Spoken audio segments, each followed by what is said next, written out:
ജമാഅത്തെ ഇസ്ലാമിയെയോ മുസ്ലിം തീവ്രവാദ സംഘടനകളെയോ പ്രത്യേകമായി ആക്രമിക്കാനോ ആക്ഷേപിക്കാനോ ഞങ്ങൾ ശ്രമിക്കുന്നില്ല. തീവ്രവാദത്തെയും വർഗീയതയും എതിർക്കുന്ന കൂട്ടത്തിൽ അത്തരം പ്രശ്നങ്ങളും പരാമർശിക്കും.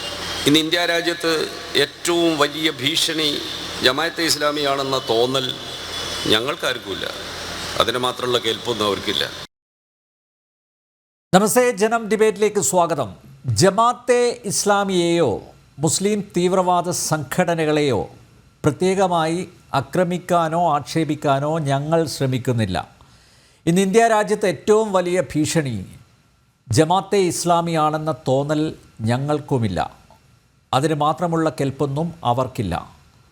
നമ്മുടെ രാജ്യത്ത് ഭരണഘടനയ്ക്കും മതനിരപേക്ഷതയ്ക്കും ഐക്യത്തിനും വലിയ ഭീഷണി ഉയർത്തുന്ന ശക്തി RSSും ഹിന്ദു വർഗീയതയുമാണ്. ഇന്നവർ ഭരണപക്ഷത്താണെന്നതാണ് കൂടുതൽ വിപൽക്കരമായ സാഹചര്യം ഉണ്ടാക്കുന്നത്. CPM കേന്ദ്ര കമ്മിറ്റി അംഗവും മുൻ മന്ത്രിയുമായ എളമരം കരീമിൻ്റെ വാക്കുകളാണ് ഇത്. ജനം ഡിബേറ്റ് പരിശോധിക്കുന്നു. ജമാഅത്തെ ഇസ്ലാമി CPMൻ്റെ ഒക്കച്ചങ്ങാതിയോ? BJP വക്താവ് അഡ്വക്കേറ്റ് VP ശ്രീപത്മനാഭൻ, ഇടതുമുന്നണി നേതാവ് അഡ്വക്കേറ്റ് ബലദേവ് സച്ചിദാനന്ദൻ, സാമൂഹ്യ നിരീക്ഷകൻ ഡോക്ടർ ആരിഫ് ഹുസൈൻ, മുസ്ലിം രാഷ്ട്രീയ നിരീക്ഷകൻ വെമ്പായം നസീർ എന്നിവ അതിഥികളാവുന്നു. എല്ലാ അതിഥികളെയും ഈ സംവാദത്തിലേക്ക് സ്നേഹാദരങ്ങളോടെ സ്വാഗതം ചെയ്യുന്നു. ഒപ്പം പ്രേക്ഷകരെയും. അഡ്വക്കേറ്റ് ശ്രീപത്മനാഭൻ, ജമാഅത്തെ ഇസ്ലാമിയെയും SDPIയെയും ഈയിടെയാണ് മുഖ്യമന്ത്രി പിണറായി വിജയനും CPM സംസ്ഥാന സമിതി അംഗങ്ങളായ P ജയരാജനും P മോഹനും മറ്റും പരസ്യമായി തള്ളിപ്പറഞ്ഞത്. മെക്സമൻ വ്യായാമ കൂട്ടായ്മയിലെ മുസ്ലിം തീവ്രവാദ ശക്തികളുടെ നുഴഞ്ഞു കയറ്റം തുറന്ന് പറഞ്ഞ P മോഹന് CPM കോഴിക്കോട് ജില്ലാ സെക്രട്ടറി സ്ഥാനം നഷ്ടപ്പെട്ടു. അവിടെ മെഹബൂബിനെ പിടിച്ചിരുത്തി. ഇപ്പോഴിതാ ജമാഅത്തെ ഇസ്ലാമിയെയോ മുസ്ലിം തീവ്രവാദ സംഘടനകളെയോ ആക്രമിക്കാനോ ആക്ഷേപിക്കാനോ ഞങ്ങളില്ലെന്ന് CPM കേന്ദ്ര കമ്മിറ്റി അംഗം എളമരം കരീം പരസ്യമായി പറയുന്നു. നിലപാട് മാറ്റം CPMനെ സംബന്ധിച്ചിടത്തോളം പുതുമയുള്ള കാര്യമല്ല. എങ്കിലും ഇപ്പോൾ ഇവരെ ചേർത്ത് പിടിക്കാൻ തീരുമാനിച്ചതിലെ ചേതോവികാരം എന്താവും? അല്ല, CPM ഒരു ആശയക്കുഴപ്പത്തിലാണ്. 2024 ലോകസഭാ തെരഞ്ഞെടുപ്പിലെ ഫലം 2019 ലോകസഭാ തെരഞ്ഞെടുപ്പിലെ ഫലത്തിൽ നിന്നും വ്യത്യസ്തമാണ്. 2019 ഒരു പ്രത്യേക കാരണമുണ്ടായിരുന്നു. കേരളത്തിൽ ശബരിമല വിഷയം കഴിഞ്ഞ് നിൽക്കുന്ന ഒരു സമയമായിരുന്നു. ആ സമയത്ത് സർക്കാരിനെതിരെ വികാരമുണ്ടായത് സ്വാഭാവികം. അതിനുശേഷം 21 ആ വികാരം കെട്ടടങ്ങിയപ്പോൾ CPMന് വീണ്ടും അധികാരം കിട്ടിയായിരുന്നു മുന്നണിക്ക്. പക്ഷേ 2024 CPM തോറ്റതിന്റെ പിന്നിൽ, അല്ലെങ്കിൽ ദയനീയമായ പരാജയം ഏറ്റുവാങ്ങിയതിന്റെ പിന്നിൽ, കാരണം ഇടതുപക്ഷ ജനാധിപത്യ മുന്നണിക്ക് 33% വോട്ടേ ഉള്ളൂ. അത് 19നേക്കാൾ 2% വോട്ട് കുറഞ്ഞു, ഏതാണ്ട് 1/3. അപ്പോ അത് കാരണം പലതുമാണ്. അതിൽ ഒന്ന്, തെക്കൻ കേരളത്തിൽ പരമ്പരാഗത വിഭാഗങ്ങൾ, അതായത് CPMനോട് കൂടെ പാറ പോലെ ഉറച്ചു നിന്ന പരമ്പരാഗത വിഭാഗങ്ങൾ, പ്രത്യേകിച്ച് പിന്നാക്ക ജാതി ഹിന്ദുക്കൾ CPMൽ നിന്നും പതുക്കെ വിട പറയുന്ന ഒരു സാഹചര്യം ഉണ്ടായിട്ടുണ്ട്. മാത്രവുമല്ല, കഴിഞ്ഞ കാലങ്ങളെ പോലെ അവർ ഇടതുമുന്നണിയിൽ നിന്നും മാറിയാൽ വലതുമുന്നണിക്കാണ് വോട്ട് ചെയ്യുക. ഇത്തവണ അവരെ കൂട്ടത്തിൽ നിന്നും മാറിപ്പോയവർ വലതുമുന്നണിയിലേക്കല്ല മാറിയിരിക്കുന്നത്. കാരണം ഐക്യജനാധിപത്യ മുന്നണിക്കും 2% വോട്ട് 2019 അപേക്ഷിച്ച് കുറഞ്ഞിട്ടുണ്ട്. അപ്പോൾ അത് BJPയിലേക്കാണ് പോയിരിക്കുന്നത്. അപ്പൊ ഇത് CPMനെ ഇരുത്തി ചിന്തിപ്പിച്ചിട്ടുണ്ട്. അപ്പൊ അതിന്റെ ഭാഗമായി CPMന്റെ ഭാഗത്തു നിന്നും ഇത്തരത്തിലുള്ള മുസ്ലിം തീവ്രവാദ സംഘടനകൾക്കെതിരെ, അല്ലെങ്കിൽ ചില കടുത്ത നിലപാടുകാർക്കെതിരെ ചില പ്രസ്താവനകളും ചില ലേഖനങ്ങളും ഒക്കെ വന്നിരുന്നു. പക്ഷേ അത് എത്ര കണ്ട് ഫലപ്രദമാവുമെന്ന് അവർക്ക് അറിയില്ല.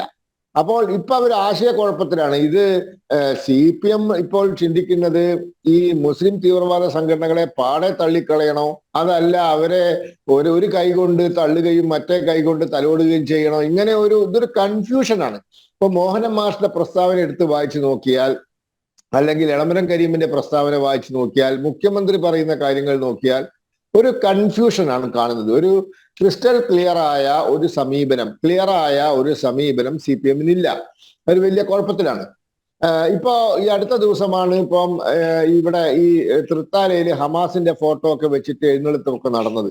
സത്യത്തില് ഇവിടെ പലർക്കും ഒരു ധാരണയുണ്ട് ഹമാസ് ഇന്ത്യയുമായി ബന്ധമില്ലാത്ത സംഘടനയാണെന്നൊക്കെ. പക്ഷെ സത്യത്തില് ഹമാസ് 2023 ഫെബ്രുവരി മാസം പാക് അധിനിവേശ കാശ്മീരിൽ ജെയ്ഷെ മുഹമ്മദിന്റെ കൂടെ ഇന്ത്യ വിരുദ്ധ റാലി നടത്തി അതിൽ പ്രസംഗിച്ച നേതാക്കന്മാരൊക്കെ ഹമാസിന്റെ ആളുകളാണ്. പിന്നെ അതോടൊപ്പം തന്നെ ജമാഅത്തെ ഇസ്ലാമി എന്ന് പറയുന്ന ഒരു അഖില കേരള സംഘടനയോ അഖിലേന്ത്യാ സംഘടനയോ അല്ല, അതൊരു അഖില ലോക സംഘടനയാണ്. അമുസ്ലിമുകൾക്കെതിരെ നിലപാടുകൾ എടുക്കുകയും അവർക്കെതിരെ പലതരത്തിലുള്ള നടപടികൾ എടുക്കുകയും ചെയ്യുന്ന സംഘടനയാണ്. അതിന്റെ ഏറ്റവും വലിയ ഉദാഹരണം ബംഗ്ലാദേശാണ്. അപ്പോൾ ജമാഅത്തെ ഇസ്ലാമി ഒരു അപകടകരമായ അന്തർദേശീയ ഇസ്ലാമിക സംഘടനയാണ്. അവർ പല രാജ്യങ്ങളിലും അമുസ്ലിങ്ങൾക്കെതിരെ ശക്തമായ നിലപാടുകളും ശക്തമായ നടപടികളും എടുത്ത ആളുകളാണ്, സൂക്ഷിക്കേണ്ട ആളുകളാണ്.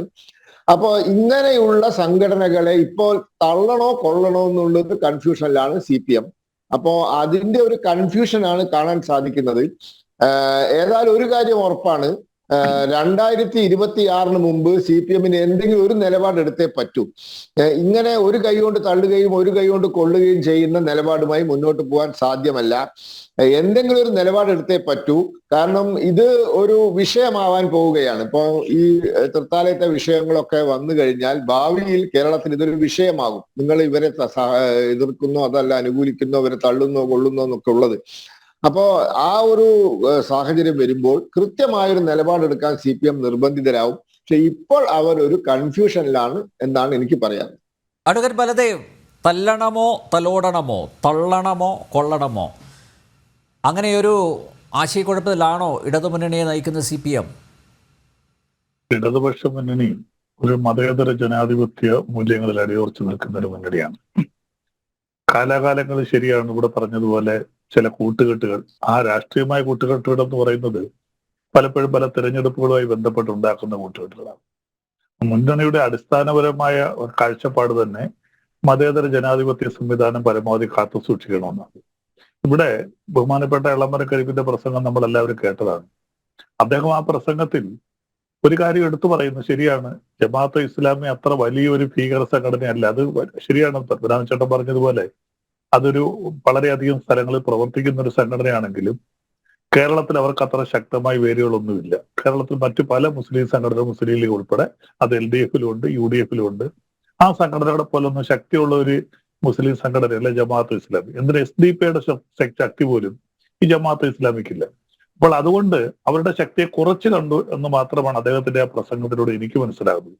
അല്ല, ജമാഅത്തെ ഇസ്ലാമിയെ കൂട്ടുപിടിച്ചുകൊണ്ട് അടുത്ത തെരഞ്ഞെടുപ്പിനെ നേരിടുകയോ അതല്ലെങ്കിൽ വരാൻ പോകുന്ന നിയമസഭാ തെരഞ്ഞെടുപ്പ് 2025 പഞ്ചായത്ത് തെരഞ്ഞെടുപ്പ് വരാൻ പോകുന്നു. 2019 പത്മനാഭൻ പറഞ്ഞ പോലെ ഞങ്ങൾക്ക് 2019 തെരഞ്ഞെടുപ്പിൽ വളരെ ദയനീയമായ പരാജയം ഏറ്റു. പക്ഷേ തൊട്ടടുത്ത വർഷമാണ്.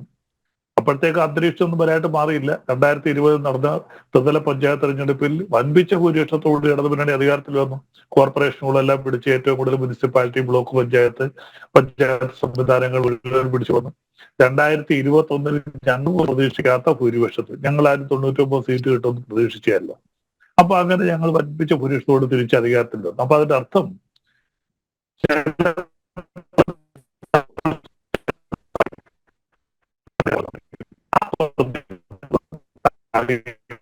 കേൾക്കുന്നുണ്ടോ? എനിക്കൊരു സംശയം പോലെ തോന്നുന്നു. കേൾക്കുന്നുണ്ടോ? 2024 തെരഞ്ഞെടുപ്പിൽ ചെറിയ പ്രതിബന്ധങ്ങൾ ഉണ്ടായിട്ടുണ്ട്. ആ പ്രതിബന്ധങ്ങൾ കേരളത്തെ സംബന്ധിച്ച്, ഇടതുപക്ഷ ജനാധിപത്യ മുന്നണിയെ സംബന്ധിച്ച് ഒരു താൽക്കാലികമായ പ്രതിബന്ധമാണ്. ഞങ്ങൾക്ക് ഒരു സീറ്റായിട്ട് ചുരുക്കുകയും ചെയ്തു. 2019 ഒരു സീറ്റായിരുന്നു.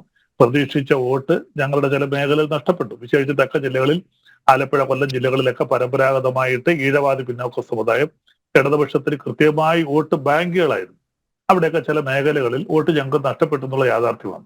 പക്ഷെ അതൊക്കെ തിരിച്ചു പിടിച്ചു കൊണ്ടുവരാൻ ഇടതുപക്ഷ മുന്നണിയിലേക്കും ഞങ്ങളുടെ മുഖ്യധാര രാഷ്ട്രീയത്തിലേക്കും ഈ പ്രവർത്തനങ്ങൾക്ക് തിരിച്ചു കൊണ്ടുവരാനുള്ള പ്രവർത്തനങ്ങളുമായിട്ട് ഞങ്ങൾ മുന്നോട്ട് പോവുകയാണ്. അതുകൊണ്ട് 2025 തെരഞ്ഞെടുപ്പിൽ ഞങ്ങൾക്ക് 24 ഒരു പരാജയം ആവർത്തിക്കുമെന്നുള്ള ഭയം ഇടതുപക്ഷ മുന്നണിയിലെ ചെറുതും വലുതുമായ ഒരു കക്ഷികൾക്കുമില്ല. വളരെ കൂടുതൽ ശക്തിയോടുകൂടി തന്നെ തിരിച്ചു വരും. അതിന് നമ്മുടെ മുന്നിൽ തന്നെ ഇവിടെ കേരളത്തിൽ നമുക്കറിയാം 20 സീറ്റ് UDF പിടിച്ചിട്ടുള്ള ചരിത്രമുണ്ട്. 20 സീറ്റും ഇടതു മുന്നണിയാണ്ട് 15 സീറ്റ് വരെ പിടിച്ച ചരിത്രങ്ങളൊക്കെ ഇവിടുണ്ട്. അപ്പൊ അതുകൊണ്ട് ആ ഇലക്ഷൻ പ്രോസസ്സ് എന്ന് പറയുന്നത് താൽക്കാലികമായ ഒരു പ്രോസസ്സാണ്. ഇലക്ഷന് കിട്ടുന്ന വോട്ടുകൾ കൊണ്ടൊരു പാർട്ടിയെ നമുക്ക് വിലയിരുത്തേണ്ട ആവശ്യമൊന്നുമില്ല. അത് ചില സാഹചര്യങ്ങളിൽ വോട്ട് കുറയാം, ചില സാഹചര്യങ്ങളിൽ വോട്ട് കൂടാം. അത് ആനുകാലികമായിട്ടുണ്ടാകുന്ന രാഷ്ട്രീയ സാഹചര്യങ്ങൾക്കനുസരിച്ച് ജനങ്ങൾ മാറി മാറി വോട്ട് ചെയ്യും. നമുക്കറിയാം ഇലക്ഷനെ സംബന്ധിച്ച് എപ്പോഴും വോട്ട് നിശ്ചയിക്കുന്നത് ഫ്ലോട്ടിംഗ് വോട്ടുണ്ട്. അത് കൂടുതൽ ഒരു വിദ്യാഭ്യാസമുള്ള വിവരമുള്ള ഒരു വിഭാഗത്തിന്റെ വോട്ടാണ് ഈ ഫ്ലോട്ടിംഗ് വോട്ട് എന്ന് പറയുന്നത്. ബാക്കിയെല്ലാം അടിസ്ഥാനപരമായ വോട്ടാണ്. ആ ഫ്ലോട്ടിംഗ് വോട്ട് ആനുകാലികമായ സാഹചര്യം അനുസരിച്ച് അതൊരു 5 മുതൽ 10% വരെ വരുമെന്നാണ് കണക്ക്. അത് മാറി മാറി വരാം. അതാണ് പലപ്പോഴും ഇലക്ഷൻ തീരുമാനിക്കെടുക്കുന്നത്. പിന്നെ വളരെ പ്രത്യേകതയുണ്ട്. ഏത് മുന്നണി അധികാരത്തിൽ വന്നാലും 10, 20, 30% വോട്ട് വ്യത്യാസമൊന്നുമില്ല. 4, 5 അല്ലെങ്കിൽ 6, പരമാവധി പോലെ 7%. ഇതിനപ്പുറത്തോട്ടൊരു വ്യത്യാസം വരാറില്ല. ഒരു മുന്നണിക്ക് 50% വോട്ട് കൂടുതൽ കിട്ടി. ഈ 100 സീറ്റ് ഉണ്ടെങ്കിൽ പോലും UDF 2001 99 സീറ്റ് ഉണ്ടായിരുന്നു. അന്ന് അവർക്ക് 50% വോട്ട് അവർക്ക് ലഭിച്ചിരുന്നില്ല. 50% താഴെ വോട്ടാണ് അവർക്ക് ലഭിച്ചത്. അപ്പോൾ 50% താഴെ വോട്ട് ലഭിച്ചുകൊണ്ടാണ് പലപ്പോഴും പല സംസ്ഥാനങ്ങളിലും കേന്ദ്രത്തിലായാലും എവിടെയായാലും പലപ്പോഴും അധികാരത്തിൽ വരുന്നത്. അപ്പൊ അവിടെ ഭൂരിപക്ഷം ന്യൂനപക്ഷം അല്ല നോക്കുന്നത്. ജനാധിപത്യ പ്രക്രിയയിൽ നമുക്ക് ലഭിച്ച ഈ സീറ്റിന്റെ എണ്ണമാണ്. പെർസെന്റേജ് ഓഫ് വോട്ട് എടുത്താൽ പലർക്കും ഭരിക്കാൻ കഴിയില്ല. 50% വോട്ട് കൂടുതൽ വേണമെന്ന് പറഞ്ഞാൽ. അപ്പൊ അതുകൊണ്ട് ഈ പ്രതിബന്ധങ്ങൾ താൽക്കാലികമാണ്. ഇത് മാറും. പിന്നെ ജമാഅത്തെ ഇസ്ലാമി ഒന്നും ഒരു കാരണവശാലും ഇടതുപക്ഷ ജനാധിപത്യ മുന്നണി കൂട്ടുപിടിച്ചുകൊണ്ട് ഒരു തെരഞ്ഞെടുപ്പിൽ പോകില്ല. ചില പ്രസ്താവനകൾ അങ്ങനെ പറഞ്ഞു പോരുത് ശ്രീ ബലദേവ്. ജമാഅത്തെ ഇസ്ലാമി അമീർ തന്നെ, ആരിഫ് അലി മുൻ അമീർ, അദ്ദേഹം തന്നെ പറഞ്ഞിട്ടുണ്ടല്ലോ, ഞങ്ങൾ സഹായിച്ചിട്ടുണ്ട്, തെരഞ്ഞെടുപ്പുകളിൽ സഹായിച്ചിട്ടുണ്ടെന്ന് പറഞ്ഞിട്ടുണ്ടല്ലോ. അപ്പൊ പിന്നെ എങ്ങനെയാ ജമാഅത്തെ ഇസ്ലാമിയുടെ സഹായം തെരഞ്ഞെടുപ്പുകളിൽ നിങ്ങൾ തേടിയിട്ടില്ല എന്ന് പറയുന്നത്? പിന്നെ നമ്പ്യാരായി പരസ്യമായിട്ട് ഞാൻ ഇലക്ഷന്റെ ലോക്സഭയുടെ ഇലക്ഷന്റെ ജില്ലാ കൺവീനർ, ചവറ നിയമമണ്ഡല കൺവീനറൊക്കെ ആയിട്ട് പല സ്ഥാനാർത്ഥികളുടെ പ്രവർത്തിച്ചു. UDF ഞങ്ങളുടെ പാർട്ടി കുറച്ചാൾ LDF-ലുണ്ടായിരുന്നു, കുറച്ചാൾ UDF-ലുണ്ടായിരുന്നു. അവിടെ നടന്ന രഹസ്യമായ കൂട്ടുകഴിച്ച നമുക്കത് പരസ്യമായിട്ട് ഒരിക്കലും പറയാൻ പറ്റില്ല.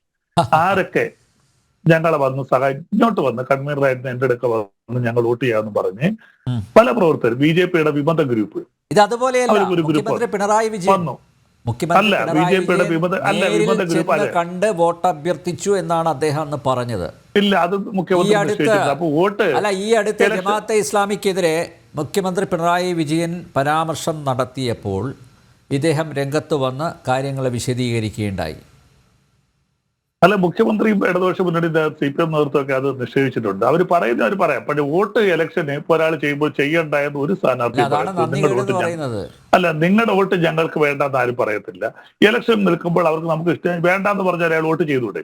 ഞാൻ പറയുകയാണ്, എനിക്ക് നമ്പ്യാർ വോട്ട് ചെയ്യണ്ട, നമ്പ്യാർ എനിക്ക് വോട്ട് ചെയ്യുന്നു, എനിക്ക് എന്ത് ചെയ്യാൻ പറ്റും? ജനാധിപത്യ പ്രക്രിയയിൽ അങ്ങനെ ചെയ്യാൻ പറ്റൂ. അല്ല, വോട്ട് ചെയ്ത വ്യക്തിയുടെ കൊടുക്കല്ലോ. അങ്ങനെ വ്യക്തിപരമായിട്ടുള്ള ആ ഒരു നീക്കുപോക്കല്ലല്ലോ ഒരു പ്രബലമായിട്ടുള്ള ഒരു സംഘടനയുമായിട്ടുണ്ടാക്കുന്നതാണോ? അല്ല, അങ്ങനെ ഒരു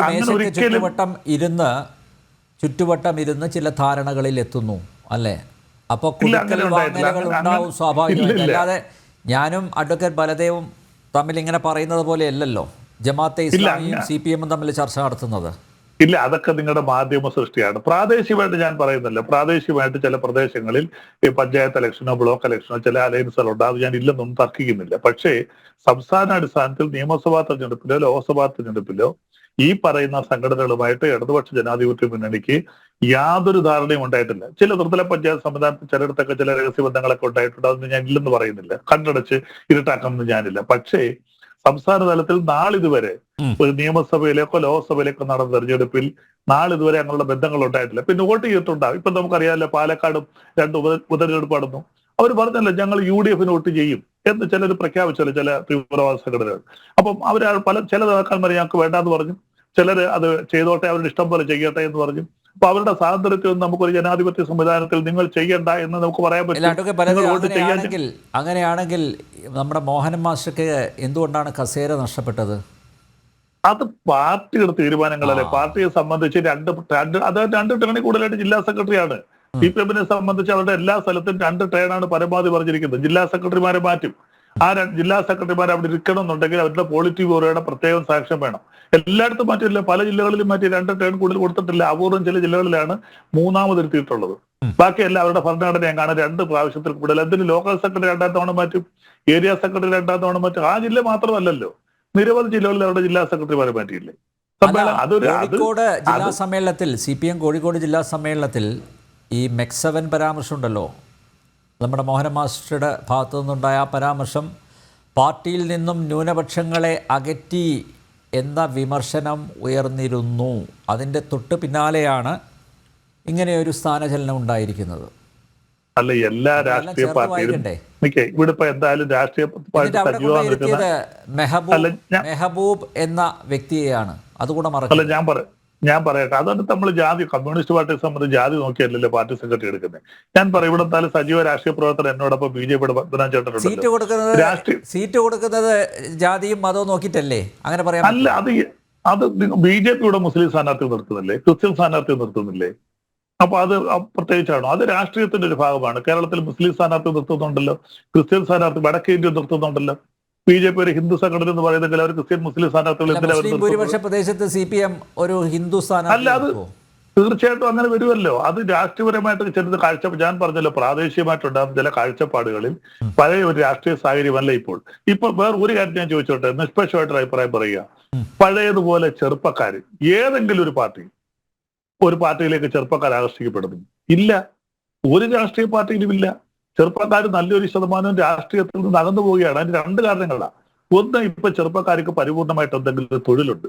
പണ്ട് തൊഴിലില്ലാതെ നിൽക്കുന്നത് ഏത് പാർട്ടിക്കാരി എന്ന് വിളിച്ചാലും പോകും. പ്രകടനത്തിൽ പണ്ട് ലാറിയിലാവും, അതെന്റെ കൊച്ചുനാളിൽ ലാറി കയറി പോവും, ആഹാരം വാങ്ങിച്ചു കൊടുക്കും, തിരിച്ചു വരും. ഇപ്പൊ അങ്ങനെയല്ല. ഇപ്പൊ രാഷ്ട്രീയ പാർട്ടികൾക്കൊന്നിനും, ഇവിടുത്തെ മുഖ്യധാര രാഷ്ട്രീയ പാർട്ടികൾക്ക് പോലും പരിപാടികൾ പങ്കെടുക്കുന്നതിനോ രാഷ്ട്രീയ പ്രവർത്തനത്തിനോ ചെറുപ്പക്കാർ വിമുഖത കാണിക്കുന്നുണ്ട്. അത് രാഷ്ട്രീയ ബോധം കുറവുകൊണ്ടല്ല, അവർ ഇപ്പോഴുണ്ടായിരിക്കുന്ന ചില സാഹചര്യങ്ങളുടെ മാറ്റമാണ്. വിദ്യാഭ്യാസം കഴിഞ്ഞിറങ്ങിയാൽ അവർക്ക് ഏതെങ്കിലും കമ്പനികളിൽ തൊഴിലുണ്ട്, അവർ മറ്റു തൊഴിൽ നേടി മറ്റു സ്ഥലങ്ങളിലേക്ക് പോകുന്നു. പണ്ട് തൊഴിലില്ലാത്ത അനവധി ചെറുപ്പക്കാരുണ്ടായിരുന്നു, അവർ രാഷ്ട്രീയത്തിലേക്ക് പോകുമായിരുന്നു. ഇപ്പോൾ ചെറുപ്പക്കാർ കോളേജ് ക്യാമ്പസ് കഴിഞ്ഞാൽ നല്ലൊരു ശതമാനം ചെറുപ്പക്കാരും രാഷ്ട്രീയത്തിൽ നിന്ന് വിട്ടുപോവുകയാണ്. അതിനകത്ത് ഒരു വ്യക്തി തർക്കിക്കത്തില്ല. കാര്യം രാഷ്ട്രീയ അതൊക്കെ അവിടെ നിൽക്കട്ടെ. പക്ഷേ ഇളമരം കരീമിനെ പോലെ മുതിർന്നൊരു നേതാവ്, CPM-ന്റെ കേന്ദ്ര കമ്മിറ്റി അംഗമാണ്, CITU നേതാവാണ്, മുൻ മന്ത്രി കൂടിയാണ്. അദ്ദേഹം ഈ ഒരു സമയത്ത്, ഈ ഒരു ഘട്ടത്തിൽ ജമാഅത്തെ ഇസ്ലാമിയെയോ മുസ്ലിം തീവ്രവാദ സംഘടനകളെയോ ആക്രമിക്കാനോ ആക്ഷേപിക്കാനോ ഞങ്ങളില്ല എന്ന് പരസ്യമായി പറയുമ്പോൾ അത് നൽകുന്ന മെസ്സേജ് എന്താണ്? അല്ല, അദ്ദേഹം ആ രീതിയിലല്ലല്ലോ പറഞ്ഞത്. ആ രീതിയിലാണ് അല്ല, ഞാനത് ഒത്തിരി വട്ടം കേട്ടാന്നുണ്ട്. വലിയ തീവ്രവാദ സംഘടനയായിട്ട് ഞങ്ങൾ കാണുന്നില്ല, ഞങ്ങൾ അത്ര കണ്ട് അതിനെ എതിർക്കാൻ നിൽക്കുന്നില്ല എന്നാണ് പറഞ്ഞത്. കാര്യം ആ എതിർപ്പാണ് പറഞ്ഞത്. അത് എതിർപ്പെന്ന് പറയുന്നത് രാഷ്ട്രീയപരമായ ഒരു എതിർപ്പാണ്. അതിനകത്ത് ആ വർഗീയ സംഘടനകൾ വളരെ വലുതല്ല, അവരെ എതിർത്ത് വലുതാക്കണ്ട, ആ ഒരു അർത്ഥത്തിലാണ് അദ്ദേഹം സംസാരിച്ചത്. നമുക്കറിയാമല്ലോ, ഏത് പ്രസ്ഥാനത്തെ എതിർത്തിട്ടുണ്ടോ ആ പ്രസ്ഥാനങ്ങളെല്ലാം വളർന്നിട്ടുണ്ട്. അതാണ് നമ്മുടെ ചരിത്രം കാണുന്നത്. ഏത് തീവ്രവാദ പ്രസ്ഥാനമായാലും ഏതൊരു സമുദായ പ്രസ്ഥാനമായാലും ശക്തമായ എതിർപ്പുണ്ടാകുമ്പോൾ ആ പ്രസ്ഥാനത്തിൽ വളരരുത് എന്ന ആ ഒരു അദ്ദേഹം തീർച്ചയായിട്ടും ഞങ്ങൾ അവരെ ഒരു വലിയ ശത്രുവായിട്ട് അദ്ദേഹം കാണുന്നില്ല. അത് മാത്രമാണ്, ഞങ്ങളൊരു വലിയ ശത്രുവായിട്ട് ജമാഅത്തെ ഇസ്ലാമിയോ ഇങ്ങനെയുള്ള തീവ്രവാദ സംഘടനയോ വലിയ ശത്രുവായി ഞങ്ങൾ കാണുന്നില്ല എന്നാണ് തന്നെ അദ്ദേഹം പറഞ്ഞത്. ഓക്കെ ഈ പരാമർശത്തിൽ അസ്വാഭാവികമായിട്ടൊന്നുമില്ല എന്നാണോ നമ്മൾ മനസ്സിലാക്കേണ്ടത്? ആരിഫ് ഹുസൈൻ, ഞാൻ വരാം താങ്കളിലേക്ക്. ആരിഫ് ഹുസൈൻ, എന്താ നമ്മുടെ കരീമൊക്കെ പറ്റിയത്? ആരിഫ് ഹുസൈൻ. ഓക്കെ, ഇവിടുത്തെ ചർച്ച കണ്ടിട്ട് സത്യം പറഞ്ഞു കഴിഞ്ഞാൽ എനിക്ക് വിഷമാണ് തോന്നുന്നത്. കാരണം ഇവിടെ ചർച്ച ചെയ്യുന്ന വേദിയിലിരിക്കുന്ന ഇടതുപക്ഷത്തിൻ്റെ ആളായാലും വലതുപക്ഷത്തിൻ്റെ ആളായാലും ഇതിൻ്റെ യാഥാർത്ഥ്യത്തെ തരിമ്പ് പോലും തൊട്ടിട്ടില്ല എന്നാണ് എനിക്ക് പറയാനുള്ളൊരു പരാതി. ഒന്നാമത്തെ സ്റ്റേറ്റ്മെൻറ്റ് എനിക്ക് വെക്കാനുള്ളത്, ഇന്ന് നിലവിൽ ഏറ്റവും വലിയ ത്രെട്ട് ഏതാണ് എന്ന് ചോദിച്ചു കഴിഞ്ഞാൽ ഇവിടെ വലതുപക്ഷം എന്ന് പറയുക അല്ലെങ്കിൽ സംഘപരിവാർ എന്ന് പറയാനാണ് ഇവിടെ പല ആളുകളും ശ്രമിക്കുന്നത്. കരീം ക അതിനാണ് ശ്രമിച്ചത്. ഞാൻ പറയാ അതിനേക്കാൾ വലിയ ആ ത്രെട്ട് എന്ന് പറയുന്നത് ഇസ്ലാമിസം തന്നെയാണ്. അതിൻ്റെ വക്താവായിട്ടുള്ള ജമാഅത്ത് ഇസ്ലാമി തന്നെയാണ്. എന്താണ് കാരണം എന്നുള്ളത് അക്കമിട്ട് ഞാൻ പറഞ്ഞുതരാം. ഒന്നാമത്തെ കാര്യം, ഈ ഇസ്ലാമിസം എനിക്ക് അല്പം സമയം തരണം. കാരണം ഇത് ഇവിടെ പറയാതെ പോയൊരു സംഗതി ആയതുകൊണ്ട് ഈ ഒരു കോർ ഇഷ്യൂ ആണ് ഇതിൻ്റെ പ്രധാനപ്പെട്ട വിഷയം എന്ന് മനസ്സിലാക്കാതെ ഇതിൻ്റെ വളരെ സൂപ്പർഫിഷ്യൽ ആയിട്ടുള്ള ഇലക്ട്രൽ പൊളിറ്റിക്സുമായി ബന്ധപ്പെട്ടിട്ടുള്ള കാര്യങ്ങൾ മാത്രമേ ഇവിടെ പരാമർശിച്ചിട്ടുള്ളൂ. വോട്ട് ബാങ്ക് ലോബിയിങ്ങും അതുപോലെ അത് വെച്ചുകൊണ്ടുള്ള അപ്പീസ്മെൻറ്റും അത് വെച്ചുകൊണ്ടുള്ള അവകാശവാദങ്ങളും അത് മാത്രമേ നമ്മളിവിടെ കണ്ടുള്ളൂ കേട്ടുള്ളൂ. അതല്ല ഇതിൻ്റെ പ്രശ്നം. അത് ഇതിൻ്റെ വളരെ സൂപ്പർഫിഷ്യൽ ആയിട്ടുള്ള ഒരു കാര്യമാണ്. ഡീപ്പ് ഡൗൺ ഇതിൻ്റെ പ്രശ്നം എന്താണെന്ന് പറഞ്ഞു കഴിഞ്ഞാൽ ഇതൊരു ഐഡിയോളജിക്കൽ ഇഷ്യൂ ആണ് എന്നുള്ളതാണ് ഇതിൻ്റെ പ്രധാനപ്പെട്ട വിഷയം. പച്ചയ്ക്ക് പറഞ്ഞാൽ ഇപ്പോൾ നമ്മളെ മുന്നിൽ ഒരു ത്രെട്ടായിട്ടൊരു സംഗതി വരുമ്പോൾ അത് നമുക്ക് എങ്ങനെയാണ് തിരിച്ചറിയാൻ കഴിയുന്നത്? അത് ഡയറക്റ്റ്ലി അത് പച്ചയ്ക്ക് ത്രെട്ടാണ് എന്ന് മനസ്സിലാക്കുന്ന രൂപത്തിൽ അത് ത്രെട്ടായിട്ട് വരുമ്പോൾ നമുക്കതിനെ തിരിച്ചറിയാം, അതിന് വേണ്ട പ്രതിക്രിയകൾ നമുക്ക് ചെയ്യാൻ കഴിയും. പക്ഷേ ജമാഅത്ത് ഇസ്ലാമിയുടെ ഒരു പ്രധാനപ്പെട്ട ഒരു പ്രശ്നം, ഒരു വ്യത്യാസം എന്ന് പറഞ്ഞു കഴിഞ്ഞാൽ അതൊരു ത്രെട്ടാണെന്ന് നിങ്ങൾക്ക് തിരിച്ചറിയാൻ കഴിയില്ല എന്നുള്ളതാണ്. ഞാൻ അത് പറയാൻ കാരണം ഇതേ ജമാഅത്ത് ഇസ്ലാമിയുടെ പല ഹൽക്കകളിലും പങ്കെടുത്ത് അതിൻ്റെ രാത്രി ക്ലാസ്സുകളിൽ പങ്കെടുത്ത് എങ്ങനെയാണ് ഇന്ത്യയെ തകർക്കാൻ വേണ്ടിയിട്ടുള്ള ദേശവിരുദ്ധമായിട്ടുള്ള കാര്യങ്ങൾ അവിടെ ചെയ്യുന്നത് എന്ന് കൃത്യമായിട്ട് മനസ്സിലാക്കിയിട്ടുള്ള ഒരു വ്യക്തി എന്നുള്ള രീതിയിലാണ് ഞാനിത് പറയുന്നത്. കാരണം കഴിഞ്ഞ ദിവസം ഒരു വീഡിയോ നിങ്ങൾ ശ്രദ്ധിച്ചിട്ടുണ്ടാവും. ഡൽഹിയിൽ പഠിക്കുന്ന ഏതോ ഒരു സർവകലാശാലയിൽ കുറച്ച് കുട്ടികൾ ഒരു മൈതാനത്ത് ഇരുന്നിട്ട് ഹൽക്ക നടത്തുന്നു.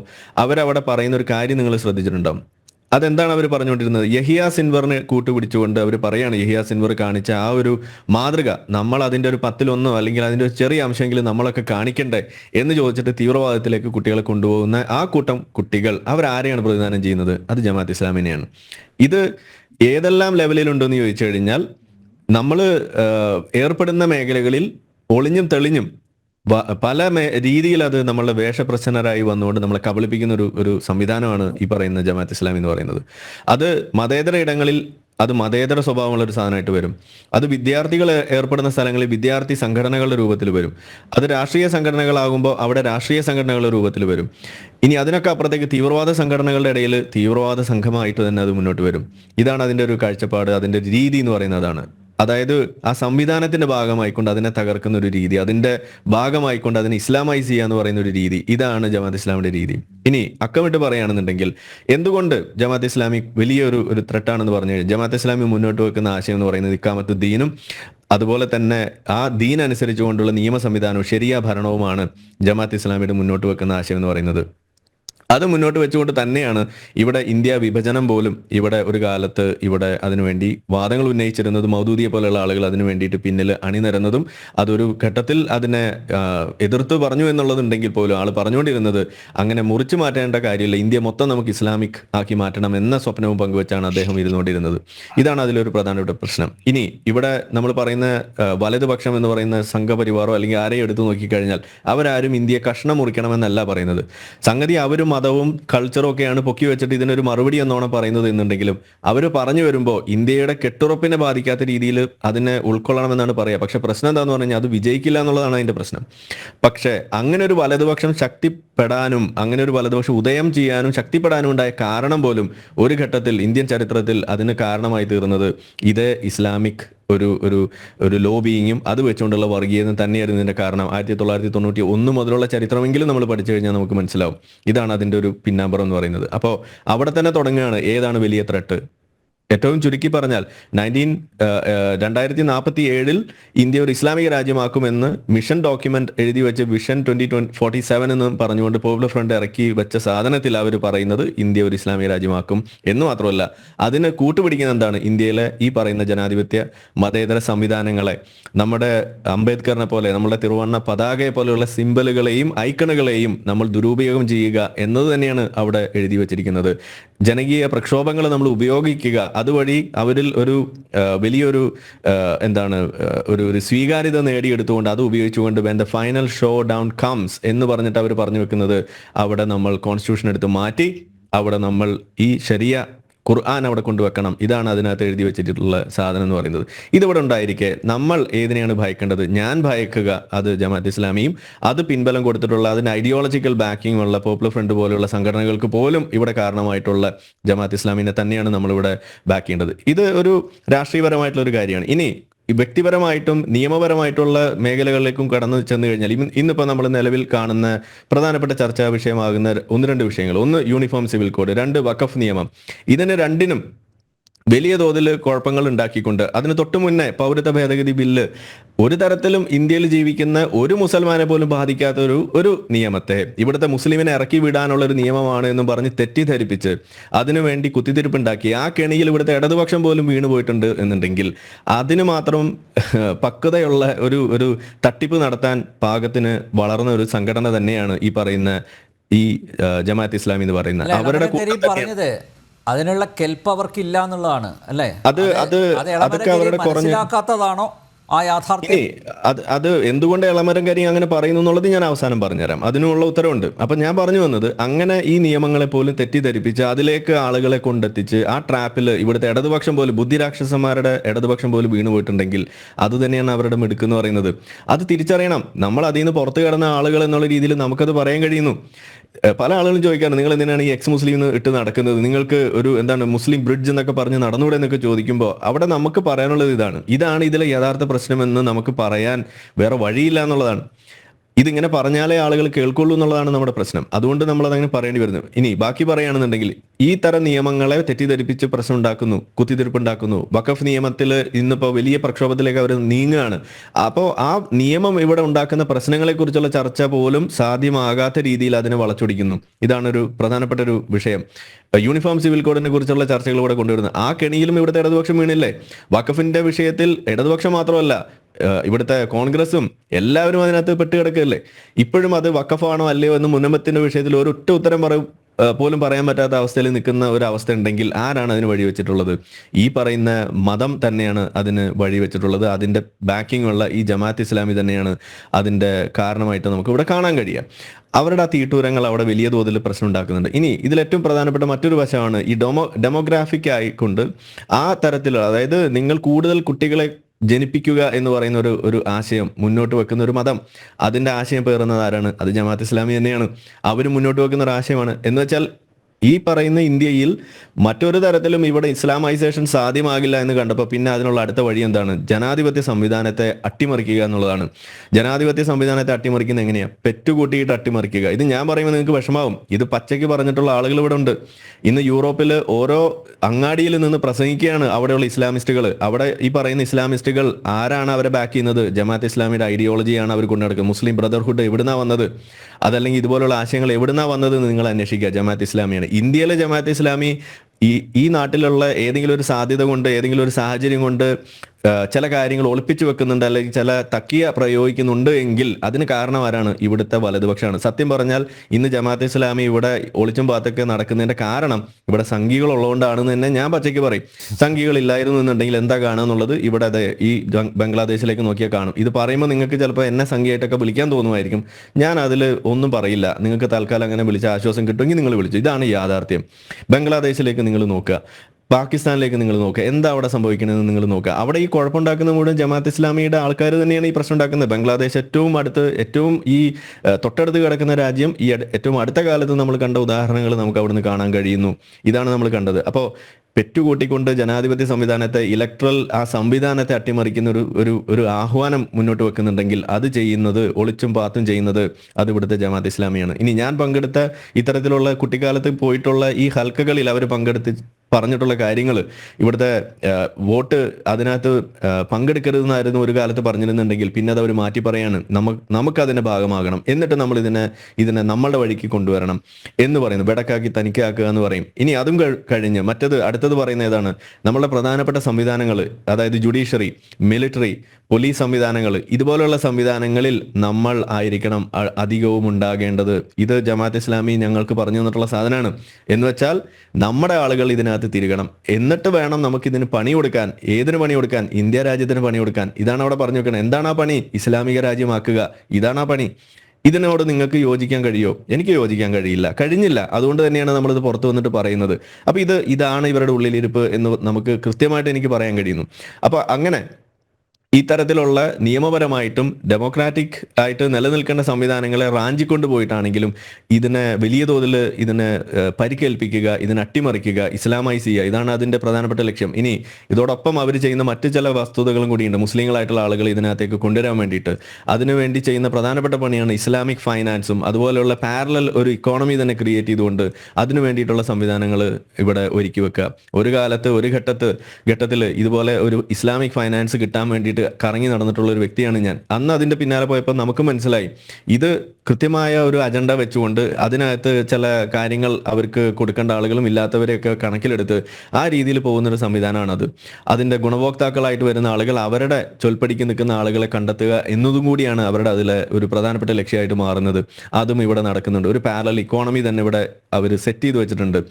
നിങ്ങൾ അന്വേഷിച്ചാൽ നിങ്ങൾക്കും അറിയാൻ കഴിയും. ഇവിടുത്തെ ഇന്റലിജൻസോ അല്ലെങ്കിൽ സെക്യൂരിറ്റി ഏജൻസീസോ ആർക്ക് വേണമെങ്കിലും അന്വേഷിക്കാൻ കഴിയാൻ പറ്റുന്ന കാര്യങ്ങളാണ് ഈ പറയുന്ന സംഗതികൾ. ഇനി മറ്റൊരു വിഷയമാണ് ഇവിടെ നമ്മൾ നടക്കുന്ന ശരിയ നിയമങ്ങൾ ഇതിനകത്തേക്ക് കുത്തിത്തിരുകാൻ വേണ്ടിയിട്ടുള്ള ശ്രമങ്ങൾ. അത് ഏത് നിയമം വന്നു കഴിഞ്ഞാലും അതിന് വേണ്ടിയിട്ടുള്ള ചില ഊടുപണികൾ ചെയ്യുക, അത് ബാക്ക്ഗ്രൗണ്ടിൽ നിന്ന് ചെയ്യുക, മുന്നിൽ നിൽക്കുന്ന സംവിധാനങ്ങളെ, മുന്നിൽ നിൽക്കുന്ന സംഘടനകളെ ഇളക്കി വിട്ടുകൊണ്ട് അതിന് വേണ്ടിയിട്ട് കുത്തിത്തിരിപ്പുണ്ടാക്കുക. അത് ഇന്ന് ഏറ്റവും കൂടുതൽ ചെയ്തുകൊണ്ടിരിക്കുന്നത് ഇവിടുത്തെ SDPIക്കാരാണ്. അവരെ കൊണ്ടാണ് ഇത് ഇന്ന് കൂടുതലും ചെയ്യുന്നത്. നമ്മുടെ നാട്ടിൽ നടക്കുന്ന ജനകീയ പ്രക്ഷോഭങ്ങൾ പലത്, ഗെയിൽ പൈപ്പ് ലൈൻ്റെ അടുത്ത് നോക്കുക, അതല്ലെങ്കിൽ അങ്ങനെ പല സാധനങ്ങൾ നമ്മളിവിടെ കണ്ടു. ആരായിരുന്നു അതിൻ്റെ പിന്നിൽ? നമ്മുടെ പ്ലാച്ചിമട സമരം എടുത്തു നോക്കിയാലും എല്ലാത്തിൻ്റെയും പിന്നിൽ ഇതുപോലെ കുറച്ച് ആളുകളെ നിങ്ങൾക്ക് കാണാൻ കഴിയും. എന്തായിരുന്നു അതിൻ്റെ ആവശ്യം? പൗരത്വ ഭേദഗതിയുടെ നമ്മൾ പറഞ്ഞു, ഒരു മുസ്ലിമിനെ ബാധിക്കാത്തതാണ്, എന്നിട്ടും അതിന് വേണ്ടിയിട്ട് അവർ ഇറങ്ങി തിരിച്ചത് ആ രീതിയിലാണ്. അങ്ങനെ ഓരോ തലത്തിൽ നമ്മൾ നോക്കുകയാണെന്നുണ്ടെങ്കിൽ ഒരു സംഘം, അതായത് ജമാഅത്ത് ഇസ്ലാമി എന്ന് പറയുന്ന സംഘവും മറുപക്ഷത്ത് നിങ്ങൾ തന്നെ പ്രതീക്ഷിച്ചിട്ടുള്ള ഈ പറയുന്ന വലതുപക്ഷം തീവ്ര ഹിന്ദുത്വ സംഘം എന്ന് പറയുന്ന രണ്ട് സംഘങ്ങളെ നിങ്ങളെടുത്ത് കമ്പയർ ചെയ്യുമ്പോൾ തറപ്പിച്ച് പറയാൻ കഴിയും. ഒന്ന്, ഇന്ത്യൻ സംവിധാനങ്ങളുടെ അകത്ത് നിന്നുകൊണ്ട് ഇന്ത്യയുടെ കെട്ടുറപ്പിന് വേണ്ടി പ്രവർത്തിക്കുന്ന ഭീകര സംഘടന ആണ് എന്നുണ്ടെങ്കിൽ, ഇപ്പുറത്ത് നിൽക്കുന്ന ജമാഅത്ത് ഇസ്ലാമി എന്ന് പറയുന്നത് അത് ഇന്ത്യയെ ഛിന്ന ഭിന്നമാക്കാൻ, മതത്തിന്റെ പേരിൽ കുട്ടിച്ചോറാക്കാൻ വേണ്ടി ഒരിക്കൽ ഒരു തവണ കുട്ടിച്ചോറാക്കിയതാണ്, രണ്ടാക്കി മൂന്നാക്കിയൊക്കെ പിളർത്തിയിട്ട് ഇനിയും അത് ആ രീതിയിൽ കൊണ്ടെത്തിക്കാൻ വേണ്ടിയിട്ട് ശ്രമിക്കുന്ന ഒരു കൂട്ടമാണ്. എന്ന് വെച്ചാൽ ഇന്ത്യയെ ഇന്ത്യ അല്ലാതെയാക്കാൻ വേണ്ടിയിട്ട് ശ്രമിക്കുന്ന ആളുകളാണ്. ഇത് രണ്ടും നമ്മുടെ മുന്നിലെടുത്ത് വെച്ചിട്ട് അതിൽ വ്യക്തിപരമായിട്ടും സാമൂഹികമായിട്ടും നിയമപരമായിട്ടും മറ്റു പല രീതിയിലും ഒരേപോലെ ത്രെട്ടായിട്ട് നിൽക്കുന്ന സംഗതികളെ കമ്പയർ ചെയ്തിട്ട് നിങ്ങൾക്ക് എങ്ങനെയാണ് ഇവിടെ വലിയ ശക്തി, വലിയൊരു ഭീഷണിയായിട്ട് ജമാഅത്ത് ഇസ്ലാമി തോന്നുന്നില്ല എന്നും അവർക്ക് അതിനുള്ള കെൽപ്പില്ല എന്ന് പറയാൻ കഴിയുന്നത് എങ്ങനെയെന്നാണ് ചോദിക്കുന്നത്. അതിന് എനിക്ക് സാധിക്കില്ല എന്ന് മാത്രമല്ല, ഞാൻ നോക്കുമ്പോൾ കാണുന്നത് അതിന് അവർക്ക് സാധിക്കുന്നുണ്ട് എന്നും അത് ലോകത്ത് നടക്കുന്നുണ്ട് എന്നും അതിന് പ്രസിഡൻസ് ഉണ്ട് എന്നുള്ളതാണ് എനിക്കിവിടെ കാണാൻ കഴിയുന്നത്. അപ്പോൾ അതുകൊണ്ട് ആ തരത്തിലുള്ള ഒരു കമ്പാരിസൺ ഇവിടെ വില പോകില്ല. ഒന്നാമത്തെ ത്രെറ്റ് അത് ജമാഅത്ത് ഇസ്ലാമി. ഇനി എന്തുകൊണ്ട് ഈ നമ്മുടെ കരീം അത് പറഞ്ഞു എന്നുള്ളതാണ്, അതൊരു വലിയ പ്രശ്നമാണ്. എന്ന് വെച്ചാൽ ഇന്ന് നിലവിൽ ഇടതുപക്ഷം ഇവിടെ ഫേസ് ചെയ്യുന്ന ഏറ്റവും വലിയൊരു ഒരു ബുദ്ധിമുട്ടിന്റെ ഒരു പ്രതിഫലനം കൂടിയാണ് കണ്ടത്. ഈ പറയുന്ന ഇടതുപക്ഷം അത് ഇന്ന് രണ്ട് പക്ഷമുണ്ട് ഇടതിൻ്റെ ഉള്ളിൽ. അതൊന്ന് ഒരു മാപ്പിള ഇടതും അതല്ലാതെ നോൺ മാപ്പിള ഇടതും ഉണ്ട് ഇതിനകത്ത് മുസ്ലിങ്ങളല്ലാതെയുള്ള മാപ്പിള സഖാക്കളല്ലാതെയുള്ള ആളുകൾ, അവരെ സംബന്ധിച്ചിടത്തോളം ഇപ്പോൾ ഇവിടെ നമ്മുടെ ബലദേവ് സഖാവൊക്കെ പറഞ്ഞതുപോലെയുള്ള ഉത്തമമായ ആശയം അതല്ലെങ്കിൽ അത്തരം ആ രീതിയിലുള്ള കാര്യങ്ങൾ, ഐഡിയൽസ് പൊക്കിപ്പിടിച്ച് അവരുടെ രീതിയിൽ മുന്നോട്ട് പോകുന്ന ആളുകൾ തന്നെയാണ്. അത് ഞാൻ സമ്മതിക്കുന്നു. പക്ഷേ പ്രശ്നം എന്താണ്? മറ്റ് ഒരു വശത്ത് വേറൊരു കൂട്ടം ആളുകളുണ്ട്. അവരെ സംബന്ധിച്ചിടത്തോളം ഈ മാപ്പിള സഖാക്കൾ എന്ന് പറഞ്ഞുകൊണ്ട് ഇതിനകത്ത് നുഴഞ്ഞു കയറിയിട്ടുള്ള കുറേ ആളുകളുണ്ട്, അവർ കൂടുപണി ചെയ്യുന്ന കുറേ ആളുകളുണ്ട്. അവരെ സംബന്ധിച്ചിടത്തോളം ഇത് അവരുടെ അജണ്ട നടപ്പിലാക്കാനുള്ള ഒരു കുറുക്കുവഴി മാത്രമാണ്. ഇത് ഈ ഇസ്ലാമോ ലെഫ്റ്റ് എന്ന് പറയുന്നത് ഇങ്ങ് കൊച്ചു കേരളത്തിൽ മാത്രം നടക്കുന്ന കാര്യമല്ല. ഇന്ന് ലോകത്ത് നമ്മൾ പറയാറുള്ള മിക്ക അറബ് രാഷ്ട്രങ്ങളിലും ഈജിപ്തിൽ നടന്നത് ഇസ്ലാമോ ലെഫ്റ്റിനെ ഉപയോഗിച്ചുകൊണ്ട് നടന്നിട്ടുള്ള ഒരു ഇസ്ലാമിക് റവല്യൂഷനാണ് ഈജിപ്തിൽ നടന്നത്. ഇറാനിൽ നടന്നത് അത് തന്നെയാണ്. അഫ്ഗാനിസ്ഥാനിൽ നടന്നത് അത് തന്നെയാണ്. അങ്ങനെ പല സ്ഥലങ്ങളിൽ നിങ്ങൾ നോക്കിക്കഴിഞ്ഞാൽ എവിടെയെങ്കിലുമൊക്കെ ഇടതുപക്ഷവും ഇസ്ലാമും കൈ കോർത്തിട്ടുണ്ടോ, അതിനൊരു അവസരം നിങ്ങൾ കൊടുത്തിട്ടുണ്ടോ, ആ സ്ഥലങ്ങളിൽ ആദ്യം മൂടപ്പെട്ടു പോയിട്ടുള്ള ആ സംഘം എന്ന് പറയുന്നത് ഈ മാപ്പിള സഖാക്കൾ നേതൃത്വം കൊടുക്കുന്ന കമ്മ്യൂണിസ്റ്റ് പാർട്ടി തന്നെയായിരുന്നു. അപ്പോൾ അത് ഇവിടെയും സംഭവിക്കും എന്നതാണ് എനിക്ക് പറയുന്നത്. അപ്പോൾ അതുകൊണ്ട് ബലദേവ് സഖാവിനെ പോലുള്ള ആളുകളോട് എൻ്റെ ഒരു അഭിപ്രായം ഒരു റിക്വസ്റ്റ് എന്ന് പറയുന്നത്, നിങ്ങൾ ഈ വിഷയത്തിന്റെ ഈ കാതലായ ഈ ഐഡിയോളജിക്കൽ വശത്തെ കാണാതെ ഇലക്ട്രൽ പൊളിറ്റിക്സിന്റെ മേഖലയിൽ നടക്കുന്ന വോട്ട് പങ്കുവെക്കുന്നതുമായി ബന്ധപ്പെട്ട അപ്പീസ്മെന്റുമായി ബന്ധപ്പെട്ടുള്ള കാര്യങ്ങൾ മാത്രം ചർച്ച ചെയ്തുകൊണ്ടിരുന്നാൽ ഇത് നിങ്ങളെയും കൊണ്ടുപോകും എന്നാണ് എനിക്ക് പറയാനുള്ളത്. ഇതൊരു കാതലായ ഒരു ഡീപ്പർ ആയിട്ടുള്ള ഒരു വിഷയമാണ് എന്ന് ഉണർത്തിക്കാനാണ് ഞാൻ ആദ്യം ഇവിടെ ശ്രമിക്കുന്നത്. Thank you. യെസ്, ഒരു മുന്നറിയിപ്പാണിത്. ശ്രീ നസീർ, ഇത്തരം വിധ്വംസക പ്രവർത്തനങ്ങൾക്ക് നേതൃത്വം നൽകുന്ന ജമാഅത്തെ ഇസ്ലാമി തന്നെയല്ലേ രാജ്യത്തിൻ്റെ നിലനിൽപ്പിന് ഏറ്റവും വലിയ ഭീഷണി? ഇപ്പം നോക്കൂ, മതനിരപേക്ഷത ഉയർത്തിപ്പിടിക്കുന്നു എന്ന് അവകാശപ്പെടുന്ന CPM മതതീവ്രവാദ ശക്തികളുമായി സമരസപ്പെട്ട് പോകുന്നു. ഇടക്കാലത്ത് അവർ തള്ളിപ്പറഞ്ഞിരുന്നു. ചില നേതാക്കന്മാരുടെ സ്റ്റേറ്റ്മെൻറ്റ്സ്, മുഖ്യമന്ത്രി ഉൾപ്പെടെയുള്ളവരുടെ സ്റ്റേറ്റ്മെൻറ്റ്സാണ് ഞാൻ നേരത്തെ ചൂണ്ടിക്കാണിച്ചത്. പക്ഷേ ഇപ്പോഴിതാ ചേർത്ത് നിർത്താൻ ശ്രമിക്കുകയാണ്. എന്തായിരിക്കും അതിന് പിന്നിലെ രാഷ്ട്രീയം? നമ്മൾ മനസ്സിലാക്കേണ്ട പ്രധാനപ്പെട്ട വിഷയം, സഖാവ് എളമ്പരം കരീം പറഞ്ഞത് ജമാഅത്തെ ഇസ്ലാമി അത്രയും വലിയ ഒരു കൂട്ടണ്ട, അത് ഈ ജമാഅത്തെ ഇസ്ലാമിയുടെ കാര്യങ്ങൾ ചർച്ച ചെയ്ത് അതിൻ്റെ പുറകെ പോണ്ട എന്നാണ് ഇളംബരം കരീം സഖാവ് പറഞ്ഞതിൻ്റെ ധ്വനി എന്നാണ് ഞാൻ മനസ്സിലാക്കുന്നത്. കാരണം കേരള മുസ്ലിങ്ങളിൽ വളരെ വളരെ വളരെ ന്യൂനപക്ഷമാണ് വിഭാഗമാണ് ജമാഅത്തെ ഇസ്ലാമി. ജമാഅത്തെ ഇസ്ലാമി എന്നും കേരളത്തിലൊന്നും വലിയ സംഘടനയൊന്നും അല്ല. കേരളത്തിൽ അവർക്ക് വലിയ സ്വാധീനം മുസ്ലിം സമൂഹത്തിനിടയിൽ മുസ്ലിം മതത്തിലൊന്നും വലിയ സ്വാധീനം ചെലുത്താൻ അന്ന് കഴിഞ്ഞിട്ടില്ല. അതുകൊണ്ട് ഈ ജമാഅത്തെ ഇസ്ലാമിൻ്റെ പുറകെ പോണ്ട, പറഞ്ഞതിൻ്റെ വലിപ്പം കൂട്ടണ്ട, അതൊന്നും അത്ര നമുക്ക് പറയാൻ പറ്റിയ അത്രയും ശക്തിയുള്ള ഇതൊന്നും അല്ല എന്നാണ് സഖാവ് ഇളംബരം കരീം പറഞ്ഞതെന്നാണ് ഞാനത് മനസ്സിലാക്കുന്നത്. അപ്പോൾ ആ ഒരു അർത്ഥത്തിലെടുത്താൽ മതി. പിന്നെ ഒരു കാലത്തും ഇടതുപക്ഷം ഈ മുസ്ലിം തീവ്രവാദ സംഘടനകളെ ചേർത്ത് നിർത്തിയെന്ന് എനിക്ക് അഭിപ്രായമില്ല.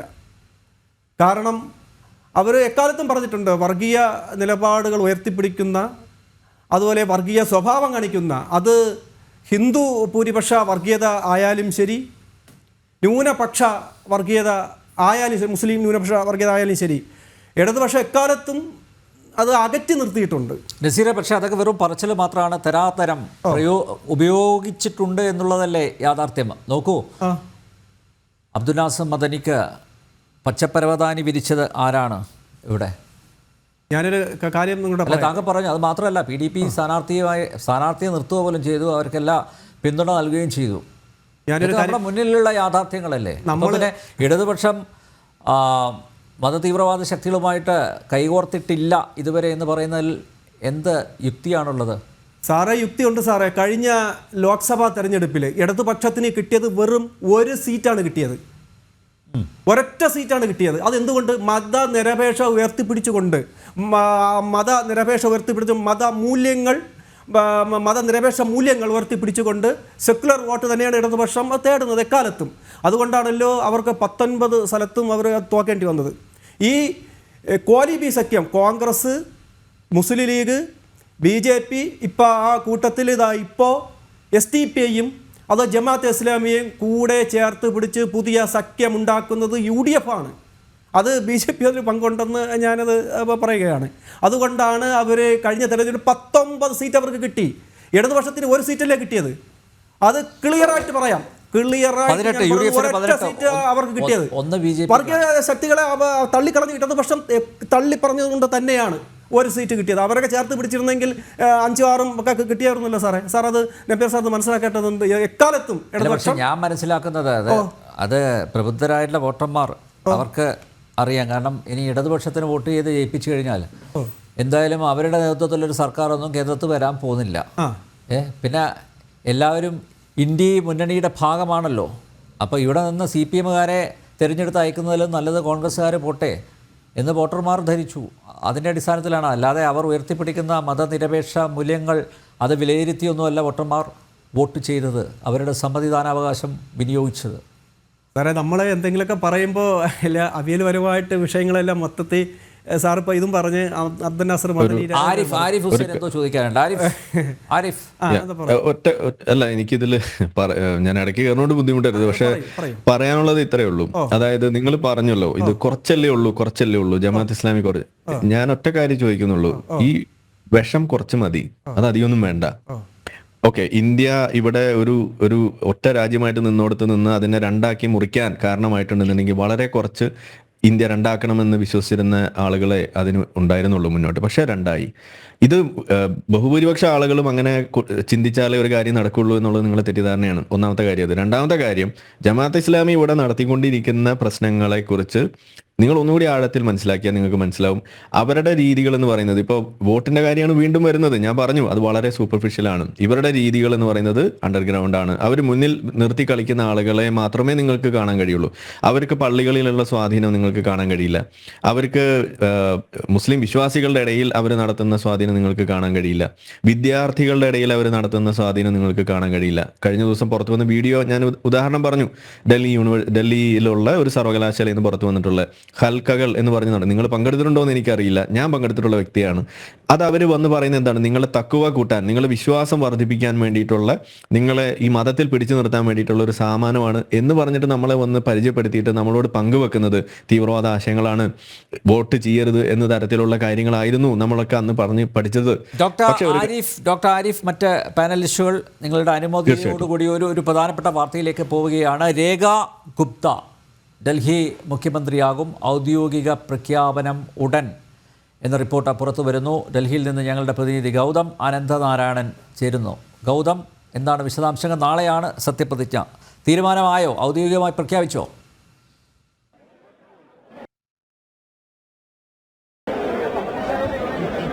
അനിൽ നമ്പ്യാർ, ഔദ്യോഗിക പ്രഖ്യാപനം നടന്നിട്ടില്ല. പക്ഷേ ദൃശ്യങ്ങളിൽ ഇപ്പോൾ കാണുന്നത് BJPയുടെ ഈ നിർണായക നിയമസഭാ കക്ഷി യോഗത്തിന് ശേഷം ഇപ്പോൾ MLA-മാർ, ഈ നിയുക്ത MLA-മാർ പുറത്തേക്ക് എത്തുകയാണ്. ഇനി ഏത് നിമിഷം വേണമെങ്കിലും ഔദ്യോഗികമായൊരു പ്രഖ്യാപനം നടത്തും. രേഖ ഗുപ്തയുടെ പേരാണ് ഉയർന്നു കേൾക്കുന്നത്. നേരത്തെ മുതൽ തന്നെ ഈ 8-ാം തീയതി ഒരു തിളക്കമാർന്ന വിജയത്തിന് ശേഷം പിന്നീട് മുഖ്യമന്ത്രി ആരാകുമെന്ന് സംബന്ധിച്ചുള്ള ചർച്ചകൾക്കിടയിലെല്ലാം വളരെ മുന്നിൽ നിന്നിരുന്നൊരു പേര് രേഖ ഗുപ്തയുടേത് ആയിരുന്നു. കാരണം BJPക്കും NDAയ്ക്കും രാജ്യത്ത് 21 സംസ്ഥാനങ്ങളിൽ ഭരണമുണ്ട്. അതിനാൽ തന്നെ ഒരിടത്ത് വനിതാ മുഖ്യമന്ത്രി ഉണ്ടാകണം. പ്രത്യേകിച്ച് അടുത്ത കാലത്താണ് ലോക്സഭയിൽ വനിതാ സംവരണ ബില്ല് നടപ്പാക്കിയത്. ഒപ്പം സ്ത്രീ ശാക്തീകരണവുമായി ബന്ധപ്പെട്ട് സുപ്രധാനമായ പല പദ്ധതികളും നീക്കങ്ങളും കേന്ദ്ര സർക്കാർ നടത്തുന്നു. അതിനാൽ ഒരു വനിതാ മുഖ്യമന്ത്രി BJPക്ക് ഉണ്ടാവണം എന്ന വികാരം പാർട്ടിക്കകത്തൊക്കെ വളരെ ശക്തമായിരുന്നു. എന്തായാലും ഇതിന്റെ ഔദ്യോഗിക പ്രഖ്യാപനം വന്നിട്ടില്ല. എന്നാൽ രേഖ ഗുപ്തയുടെ പേരാണ് ഇപ്പോൾ ഈ നിയമസഭാ കക്ഷി യോഗത്തിനകത്ത്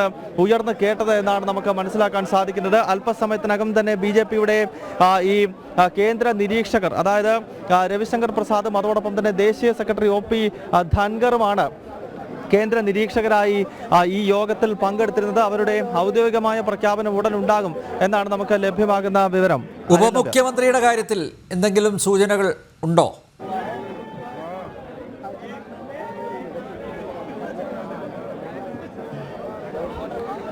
അനിൽ നമ്പ്യാർ, ഉപമുഖ്യമന്ത്രിമാരെ സംബന്ധിച്ച് ഇപ്പോൾ ഇതിലൊരു വ്യക്തത നൽകുന്നില്ല. കാരണം ആദ്യം മുഖ്യമന്ത്രി, ഈ നിയമസഭാ കക്ഷി നേതാവ് സംബന്ധിച്ചുള്ള ഔദ്യോഗിക പ്രഖ്യാപനമാണ് ആദ്യഘട്ടം ഉണ്ടാകുന്നത്. അതിനുശേഷമാണ് ആരൊക്കെ ഉണ്ടാകണം എന്നത് സംബന്ധിച്ചുള്ള പ്രഖ്യാപനങ്ങൾ നടക്കുക. അതിനാൽ ആദ്യഘട്ടത്തിൽ ഈ നിയമസഭാ കക്ഷി നേതാവായി ആരെയാണ് തെരഞ്ഞെടുത്തത് എന്നത് സംബന്ധിച്ചുള്ള ഔദ്യോഗിക പ്രഖ്യാപനമാണ് ഈ ആദ്യഘട്ടത്തിൽ നടക്കുന്നത്. ഇപ്പോൾ രേഖ ഗുപ്ത പുറത്തു വന്ന ദൃശ്യങ്ങളാണോ നമ്മൾ കാണുന്നത്? യോഗം കഴിഞ്ഞോ? പ്രഖ്യാപനം എപ്പോഴാണ്? ഇത് ഇത് ഫയൽ വിഷ്വൽസ് ആണ്. PCR നിന്ന് അറിയിച്ചു. ഗൗതം, എപ്പോഴാണ് അന്തിമ പ്രഖ്യാപനം ഉണ്ടാവുക?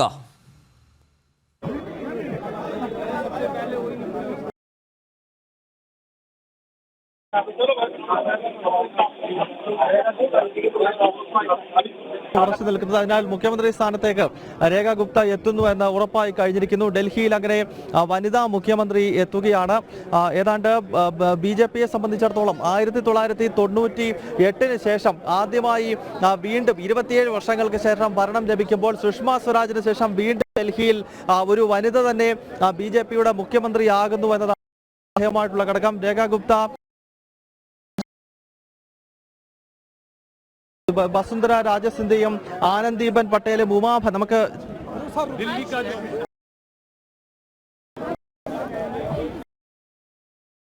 അന്നബ്യാർ നേരത്തെ സൂചിപ്പിച്ചു വന്നത് ഈ മുഖ്യമന്ത്രിമാരെ സംബന്ധിച്ചാണ്. അതായത് വസുന്ധര രാജ സിന്ധ്യയും ഉമാഭാരതിയും അതുപോലെ തന്നെ ആനന്ദീബൻ പട്ടേലും സുഷമ സ്വരാജും ഒക്കെയാണ് മുൻപ് BJPയുടെ വനിതാ മുഖ്യമന്ത്രിമാരായിട്ടുള്ളത്. 4 വനിതാ മുഖ്യമന്ത്രിമാരാണ് മുൻപ് BJPക്ക് ഉണ്ടായിരുന്നത്. ഇപ്പോൾ രേഖ ഗുപ്ത BJPയുടെ 5ാമത്തേതും നമ്മുടെ രാജ്യത്തെ വനിതാ മുഖ്യമന്ത്രിയാകും. നിലവിൽ മമതാ ബാനർജി. അതിനാൽ BJPക്ക് ഇപ്പോൾ 21 നിയമസഭകളിൽ ഭരണം പിടിക്കാൻ കഴിയുന്ന ഘട്ടത്തിൽ ഇപ്പോൾ രാജ്യ തലസ്ഥാനത്ത് ഒരു വനിതാ മുഖ്യമന്ത്രി എന്ന നിലയിലേക്ക് കാര്യങ്ങൾ എത്തുന്നു എന്നതാണ് ഏറെ ശ്രദ്ധേയമായിട്ടുള്ള ഘടകം.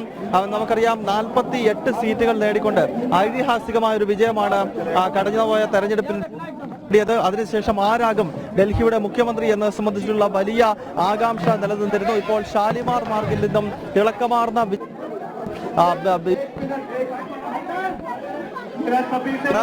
ജേക ഗുപ്തയുടെയും സംഘടനാ പ്രവർത്തനത്തിന്റെ 1990-കളിൽ അതായത് വിദ്യാർത്ഥി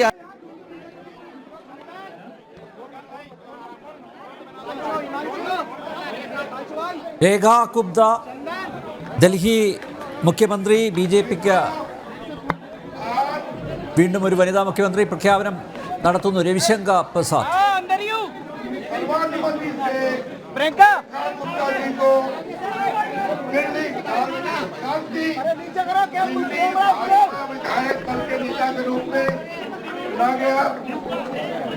तीन प्रस्तावक थे वरिष्ठ नेता प्रदेश सतीश उपाध्याय जी और वीरेंद्र गुप्ता जी, जिन्होंने अनाउंस भी कर रहे हैं रविशंकर प्रसाद ने अनुमोदन किया, अनाउंस कर दिया। ऊपर करो भाई, ऊपर फ्रीज यार, फ्रीज कैसे हो गया? सर्वानुमति से अरे फ्रीज आ रहा है, फ्रीज आ रहा है, फ्रीज है। अरे रुक जाओ सर्वर 7 नहीं है, कर फ्रीज आ रहा है। मिल रहा है अब आ रहे अभी रुको, अब आ रहा 14 सर्वर 14 मिल रहा है, सर्वर 14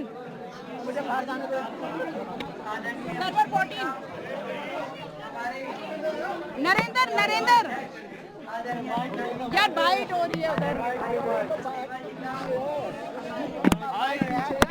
अरे हटो यार। मीडिया के बंदों से निवेदन है कि थोड़ा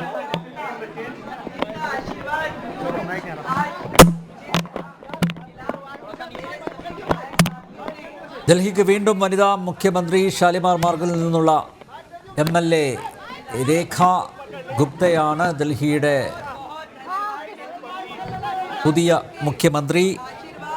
മഹിളാ മോർച്ച ദേശീയ ഉപാധ്യക്ഷയാണ് രേഖ ഗുപ്ത.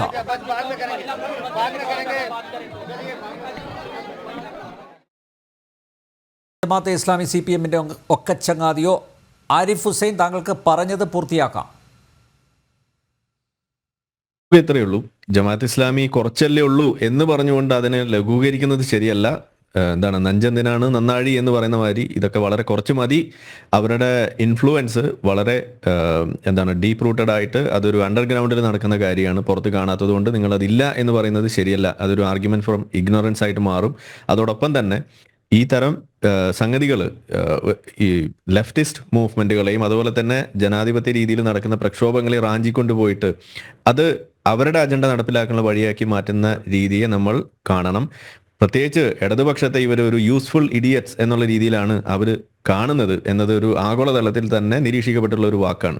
അപ്പോൾ അത് ഇനിയെങ്കിലും ഇടതുപക്ഷം തിരിച്ചറിയണം. ഇവിടെ നമ്മളുടെ കരീംക പറഞ്ഞത് അല്ലെങ്കിൽ എക്സംപ്ലിഫൈ ചെയ്തത് ആ ഒരു ടേമിനെ തന്നെയാണ്. യൂസ്ഫുൾ ഇഡിയറ്റ് ആയിട്ട് മാറുന്നതാണ് നമുക്ക് കാണാൻ കഴിഞ്ഞത്. Yes, okay. നസീർ പറഞ്ഞോളൂ. ഇപ്പൊ വ്യക്തമായെന്ന് തോന്നുന്നു, കാരണം വിഷം കുറച്ച് മതി. ഞാൻ അങ്ങക്ക് എന്താണ് ഇത്ര ഒരു ആകുലതയും വ്യാപലാതിയും? അങ്ങ് ജമാഅത്തെ ഇസ്ലാമിയുടെ പ്രചാരകനാണോ ഈ ബഹുമാന്യനായ ഡോക്ടർ ആരിഫ് ഹുസൈൻ അവർ? നിങ്ങൾ ജമാഅത്തെ ഇസ്ലാമിയുടെ പ്രവർത്തകനാണോ, അത് പ്രചാരകനാണോ? അതെൻ്റെ ക്ലാസ്സിൽ നിങ്ങൾ ഹൽക്ക കാര്യങ്ങളൊക്കെ പറഞ്ഞല്ലോ. അപ്പോൾ നിങ്ങൾ എത്രത്തോളം പറഞ്ഞെങ്കിൽ നിങ്ങൾ അതിൻ്റെ പ്രവർത്തകനാണ്. നിങ്ങളപ്പോൾ ചാരപ്രവർത്തനം ചെയ്യുന്നില്ലല്ലോ സാറേ. ഞാൻ പറയട്ടെ, നിങ്ങൾ ചാരപ്രവർത്തനം ചെയ്യുന്നുവെന്ന് എനിക്കിപ്പോൾ വളരെ വേദനയോടെ പറയേണ്ടി വരും. അങ്ങ് എന്താണ് ഇങ്ങനെ പറയുന്നത് എനിക്ക് അറിഞ്ഞുകൂടാ. ഒന്ന്, നിങ്ങൾ ജമാഅത്തെ ഇസ്ലാമിയുടെ പ്രചാരകനാണോ? നിങ്ങൾ എത്രത്തോളം ഇങ്ങനെയെന്ന് പറയാൻ. അവരെ ഒന്നും നമ്മൾ ഈ പൊതുസമൂഹത്തിൽ അംഗീകരിച്ചിട്ടില്ല ഡോക്ടർ ആരിഫ് ഹുസൈൻ സാർ. നമ്മളെന്തിനാണ് അവരെ എത്ര ഉയർത്തി കാണിക്കുന്നത്? അതല്ലേ വളരെ വ്യക്തമായല്ലേ സഖാവ് ഇളമരം കരീം അദ്ദേഹം പറഞ്ഞത്? തള്ളിപ്പറയട്ടെ സാറേ. അത് ഇളമരം കരീം അദ്ദേഹം എന്താ പറഞ്ഞത്? അദ്ദേഹം പറഞ്ഞത് ഇവർക്കൊന്നും മറുപടി പറയാൻ ഇടതുപക്ഷത്തിന് നേരമില്ല. അവര് വികസനത്തിന്റെ പ്രവർത്തനമായിട്ട് കേരള വികസന നിങ്ങൾ ഉയർത്തി കാണിക്കണ്ട എന്നാണ് വളരെ വ്യക്തമായിട്ട് ഇടതുപക്ഷ നേതാവ് ഇളമരം കരീം പറഞ്ഞത്. അത് നിങ്ങൾ വേദനപ്പെട്ടു. വലിയ ഒരാഴ്ച മുമ്പാണ് പറഞ്ഞത് ജമാഅത്തെ ഇസ്ലാമി വലിയ വിപത്താണ് എന്ന് പറഞ്ഞവരാണിപ്പോ അതൊക്കെ വിഴുങ്ങിയിരിക്കുന്നത്. ഞാനൊരു കാര്യം, എക്കാലത്ത് എൻ്റെ പൊന്ന് നമ്പ്യാർ സാർ, എക്കാലത്തും ഞാൻ മനസ്സിലാക്കിയിടത്തോളം ഇടതുപക്ഷ എക്കാലത്തും ന്യൂനപക്ഷ മുസ്ലിം വർഗീയതയും ഹിന്ദുപക്ഷ ഭൂരിപക്ഷ വർഗീയതയും തള്ളി പറഞ്ഞിട്ടുണ്ട്, തള്ളി കളഞ്ഞിട്ടുണ്ട്. അതുകൊണ്ട് ഞാൻ കഴിഞ്ഞ ലോക്സഭയിൽ ഒരു സീറ്റാണ്, ഒരൊറ്റ MP സീറ്റാണ് അവർക്ക് കിട്ടിയത്. എന്തുകൊണ്ട് വർഗീയ ശക്തികളെ കൂട്ടുപിടിച്ചിരുന്നെങ്കിൽ 5, 6, 8, 10, 12 MP കിട്ടുമായിരുന്നല്ലോ. അതുകൊണ്ടാണെന്ന് ഞാൻ വിശദീകരിച്ചു. ശ്രീ നസീർ ആരിഫ് ഹുസൈൻ പെട്ടെന്ന് എനിക്ക് മറ്റ് 2 അതിഥികളിലേക്ക് പോകണം. Okay, sorry. അതായത് ഇത് വളരെ സിമ്പിൾട്ടൺ ആയിട്ടുള്ള ഒരു തരം വാദമാണ്. ഞാൻ ഇതിന്റെ വക്താവാണോ? ഞാനിവിടെ പേരിന്റെ താഴെ തന്നെ എഴുതിയിട്ടുണ്ട് എക്സ് മുസ്ലിം. ഇനി അദ്ദേഹത്തിന് ഇനിയും ആവശ്യമുണ്ടെങ്കിൽ ഞാൻ പറയാണ്, പല എക്സ് മുസ്ലിങ്ങളും ഇന്നും ഈ ജമാഅത്ത് ഇസ്ലാമിയിലുണ്ട്. അവര് ചാരപ്രവൃത്തി നടത്തുന്നുണ്ട്. നിങ്ങൾക്ക് അവരെ കണ്ടുപിടിക്കാൻ കഴിയില്ല. ഞാൻ ഇവിടെ പറഞ്ഞു വെക്കാം. ഞാൻ കംപ്ലീറ്റ് ചെയ്തോട്ടെ. ഇയാള് ചോദിച്ചതിനുള്ള ഉത്തരം ഞാൻ പറയാം. പ്രചാരകനായും പ്രവർത്തകനായും താങ്കൾ ഉണ്ടായിരുന്നോ? നേരത്തെ ഉണ്ടായിരുന്നോ? അതുകൊണ്ടാണ് ഇത്രയും ഡീപ്പായിട്ട് ആഴത്തെ താങ്കൾക്ക് അതിനെക്കുറിച്ച് പറയാൻ സാധിക്കുന്നത് അതിനുള്ള ഉത്തരമാണ് ഈ പറയുന്നത്. അതിനുള്ള ഉത്തരമാണ് ഈ പറയുന്നത്. ഞാൻ പണ്ട് അതിലുണ്ടായിരുന്നു, അതിന്റെ ഹൽക്കയിൽ ഞാൻ പങ്കെടുത്തിരുന്നു. ഇന്നും പല എക്സ് മുസ്ലിങ്ങളും അതിനകത്തുണ്ട്. ഇപ്പോഴും അവർ നമുക്ക് വിവരങ്ങൾ തരുന്നുണ്ട്. അത് തന്നെയാണ് അതിന്റെ കാര്യം. ഇപ്പോൾ ഇസ്രായേലിന് വേണ്ടിയിട്ട് പ്രവർത്തനം നടത്തുന്നു. സാറേ നിങ്ങൾ ഈ എക്സ് മുസ്ലിം പറഞ്ഞിട്ട് നിങ്ങൾ ഈ മുസ്ലിം വെച്ചുകൊണ്ടാണ് ഇപ്പോഴും നിങ്ങൾ ഇങ്ങനെ പ്രവർത്തിച്ചങ്ങ് പോകുന്നത് കേട്ടോ. പേരും പോലെ താങ്കൾ മാറ്റാൻ ഞാൻ വ്യക്തിപരമായിട്ട് പറയുന്നത് താങ്കൾ വിചാരിക്കും മുഹമ്മദ് നബി വെറുതെ പേര് മാറ്റി കഴിഞ്ഞാൽ നിങ്ങൾ തനി ജിഹാദി ആവല്ലേ പ്ലീസ്? വെറുതെ തനി ജിഹാദി ആവല്ലേ? അതിനുള്ള ഉത്തരം എനിക്കുണ്ട്. നിങ്ങൾ പറയും മുഹമ്മദ് നബി ഇസ്ലാമിലേക്ക് വന്നപ്പോ മുഹമ്മദ് നബി പേര് മാറ്റിയിരുന്നോ? ഇല്ലല്ലോ. നിങ്ങൾ പറയൂ മുഹമ്മദ് നബി ഇസ്ലാമിലേക്ക് വന്നപ്പോ പേര് മാറ്റിയിട്ടുണ്ടോ? ഇല്ലേ? മുഹമ്മദ് നബി ഇസ്ലാമിലേക്ക് വന്നപ്പോ പേര് മാറ്റിയോ? ഇല്ലല്ലോ. മാത്രമല്ല അറബി ഭാഷ ഒരു മുസ്ലിമിന്റെ തറവാട്ട് സ്വത്തല്ല. ഓക്കെ, അറബി ഭാഷ ഒരു മുസ്ലിമിന്റെ തറവാട്ട് സ്വത്തല്ല. അതൊക്കെ നിങ്ങൾ വല്ല മദ്രസയിലും പറയും. അത് നിങ്ങൾ മദ്രസയിൽ പറഞ്ഞാൽ മതി. അത് ഇവിടെ എടുക്കില്ല. ഞാൻ എന്റെ പേരിൽ തന്നെ ഇവിടെ ഇരിക്കും. ആരിഫ് ഹുസൈൻ തെരുവത്ത് തന്നെ പറഞ്ഞു ഇവിടെ ഇരിക്കും. നിങ്ങൾക്ക് സൗകര്യം ഉണ്ടെങ്കിൽ ഇവിടെ ഇരുന്ന് സംസാരിച്ചാൽ മതി. വ്യക്തിപരമായ പരാമർശം വേണ്ട പ്ലീസ്. വിഷയത്തെ സംസാരിക്കാം. ഒരു മിനിറ്റ് ഞാൻ വരാം, താങ്കളിലേക്ക് വരാം. ഒരു മിനിറ്റ്. അഡ്വക്കേറ്റ് ശ്രീപത്മനാഭൻ, ഈ പറഞ്ഞ ഒരു പ്രസ്ഥാനത്തെ വലുതാക്കേണ്ട എന്ന സതുദ്ദേശത്തോടെയാണോ എളമരം കരീം ഇങ്ങനെ ഒരു രാഷ്ട്രീയ വിശദീകരണ യോഗത്തിൽ സംസാരിച്ചത്? അല്ല, അത് ഇതിന്റെ വിഷയം എന്താ പറയുക, ഞാൻ ഈ വിഷയത്തെ എങ്ങനെ കാണുന്നു എന്നുള്ളതനുസരിച്ചിട്ടാണ് അതിന്റെ ഉത്തരം. ഞാൻ എന്റെ ആംഗിളിൽ പറയാം. 11 വർഷത്തെ നരേന്ദ്രമോദി സർക്കാരിന്റെ ഭരണം പൂർത്തിയാക്കി നിൽക്കുന്ന ഒരു സാഹചര്യത്തിലാണ് നമ്മൾ ഉള്ളത്. ഞാൻ അതിന്റെ ഒരു സാഹചര്യത്തിൽ നിന്നുകൊണ്ടാണ് ഈ വിഷയത്തെ കണ്ടത്. എനിക്ക് ഒരു കാര്യത്തിൽ 100% ഉറപ്പാണ്. ജമാഅത്തെ ഇസ്ലാമി അല്ല, SDPI അല്ല, പോപ്പുലർ ഫ്രണ്ട് അല്ല, ഒരു തീവ്രവാദ സംഘടനയ്ക്ക്, അത് ഇസ്ലാമിക തീവ്രവാദ സംഘടന മാത്രമല്ല, മാവോയിസ്റ്റുകൾ ഉൾപ്പെടെയുള്ള കുക്കി നാഷണൽ ഫ്രണ്ട് മണിപ്പൂർ ഉൾപ്പെടെയുള്ള ഒരു തീവ്രവാദ സംഘടനയ്ക്കും ഒരു പരിധിക്കപ്പുറം ഇന്ന് ഇന്ത്യയിൽ ഒന്നും ചെയ്യാൻ പറ്റില്ല. കാരണം ഇത് പഴയ ഇന്ത്യ അല്ല. ഇത് അതിശക്തമായ ഭരണ സംവിധാനമുള്ള ഒരു രാജ്യമാണ്. പഴയ ഒരു 10 വർഷം മുന്നത്തെ നയവുമല്ല. അതിശക്തമായ ഇന്റലിജൻസ് സംവിധാനം, സുരക്ഷാ സംവിധാനം, അതിശക്തമായ നമ്മുടെ ബോർഡർ സെക്യൂരിറ്റി എന്ന് വേണ്ട നമ്മുടെ വിദേശ നയം, ലോകം മുഴുവനുള്ള രാജ്യങ്ങളുമായിട്ടുള്ള നമ്മുടെ ബന്ധം, ഇതെല്ലാം കണക്കിലെടുത്ത് ഇന്ന് ഇവർ വിചാരിക്കുന്ന ഒരു ചുക്ക് ചുണ്ണാമ്പ് ഇവർക്ക് ഇവിടെ ചെയ്യാൻ പറ്റില്ല. CIA സമരം നമ്മൾ കണ്ടതാണല്ലോ. നാട്ടിലൊരു ചൊല്ലുണ്ട്, കൊഞ്ചം തുള്ളിയ മുട്ടോളം പിന്നെ തുള്ളിയ ചട്ടിയിൽ. CIA സമരമാണ് ഇവരുടെ ഏറ്റവും വലിയ സമരം. അത് എവിടം വരെ പോയി എന്ന് നമുക്കറിയാം. CIA സമരത്തിൽ നടന്നതിന്റെ 100-1 വഖഫ് വിരുദ്ധ സമരം ഇവിടെ നടക്കാൻ പോകുന്നില്ല. എഴുതി വെച്ചോ, ഒരു ചുക്ക് ഇവിടെ നടക്കൂല. പാർലമെന്റ് പാസ്സാക്കും, നടപ്പിലാക്കും, അത്രേ സംഭവിക്കാൻ പോകുന്നു. എന്തുകൊണ്ടാണെന്ന് വെച്ചാൽ നമ്മുടെ രാജ്യത്തെ സംവിധാനം മാറിക്കഴിഞ്ഞു. പിന്നെ കേരളം പോലുള്ള, പശ്ചിമ ബംഗാൾ പോലുള്ള, തമിഴ്നാട് പോലുള്ള ചില സംസ്ഥാന സർക്കാരുകളുടെ ഒരു അയകൊയമ്പൻ നയം കാരണം ഇവർക്ക് കുറച്ച് ബഹളങ്ങളൊക്കെ ഉണ്ടാക്കാൻ പറ്റും. ഇതാണ് ഇവിടെ നടക്കാൻ പോകുന്നത്. ഇവിടുത്തെ പ്രശ്നം, എന്റെ പ്രശ്നം, ഞാൻ എന്തുകൊണ്ടാണ് വോട്ടിന്റെ കാര്യം പറഞ്ഞതെന്ന് പറഞ്ഞാൽ, ഇന്ത്യയിലെ ചില മതേതര രാഷ്ട്രീയ പാർട്ടികൾ മൂഢവിശ്വാസത്തിലാണ്. ഇവരെ കൂടെ നടന്നാൽ 4 വോട്ട് കിട്ടും, ജയിക്കാൻ പറ്റുന്നു. ഞാൻ ഒരൊറ്റ കണക്ക് ഞാൻ പറയാം. 2024 നവംബർ ഡിസംബർ മാസത്തിൽ മഹാരാഷ്ട്രയിൽ നടന്ന തെരഞ്ഞെടുപ്പിൽ NDA സഖ്യം, ആ സഖ്യത്തിന് അവിടെ പേര് മഹായുതി എന്നാണ്, 22% മുസ്ലിം വോട്ട് കിട്ടിയിട്ടുണ്ടെന്നാണ് പറയുന്നത്. 22% മുസ്ലിം വോട്ട്. അപ്പോ മുസ്ലിം സമുദായം തന്നെ മാറ്റി ചിന്തിച്ചു തുടങ്ങിയിട്ടുണ്ടെന്നാണ് അതിൽ നിന്ന് മനസ്സിലാക്കേണ്ടത്. അതുകൊണ്ട് ഈ കോൺഗ്രസ്സുകാർ, സത്യത്തിൽ ഈ ചർച്ചയ്ക്ക് കോൺഗ്രസ്സുകാരെന്ന് വിളിക്കേണ്ടതായിരുന്നു അനിൽ നമ്പ്യാർ. ഈ കോൺഗ്രസ്സുകാരും ഇടതുപക്ഷവും വെറുതെ വിഡ്ഢിവേഷം കെട്ടുകയാണ്. ഈ ഇസ്ലാമിക തീവ്രവാദ സംഘടനകൾ അല്ലെങ്കിൽ ആ തരത്തിലുള്ള ജമാഅത്ത് ഇസ്ലാമി പോലുള്ള SDPI പോലുള്ള പോപ്പുലർ ഫ്രണ്ട് പോലുള്ള സംഘടനകളുമായി ഇവര് ഇത്തരത്തിലുള്ള ഒരു സമീപനം കൊണ്ട് കൂടുതൽ ഇവര് ക്ഷയിക്കും, ഇവര് ശുഷ്കമാവും. ബംഗാളിൽ സംഭവിച്ചത് കേരളത്തിലും സംഭവിക്കും, ഡൽഹിയിൽ സംഭവിച്ചത് കോൺഗ്രസ്സുകാർക്ക് കേരളത്തിലും കാണാൻ സാധിക്കും. അപ്പൊ ഇതാണ് എന്റെ ആംഗിൾ, ഇതാണ്. അപ്പൊ എളമരം കരീമിൻ്റെത് ഞാൻ കാണുന്നത് ഒരു ഗതികേടിൽ നിന്നുള്ള ഒരു വർത്തമാനമാണ്. ഞാൻ പറഞ്ഞ കമ്മ്യൂണിസ്റ്റ് പാർട്ടി അല്ലെങ്കിൽ ഇടതുപക്ഷ പ്രസ്ഥാനങ്ങൾ വല്ലാത്ത ആശയക്കുഴപ്പത്തിലാണ്. അപ്പൊ എന്താ പറയേണ്ടതെന്ന് അറിയില്ല. ഇതിനെ താങ്ങണോ അതല്ല ഇതിനെ ഒഴിവാക്കണോ, ഇതിനെ കൂടെ കൂട്ടണോ, അത് തള്ളിക്കളയണോ, ഇതിന്റെ ഒരു കൺഫ്യൂഷൻ സ്റ്റേജിലാണ് ഇവര്.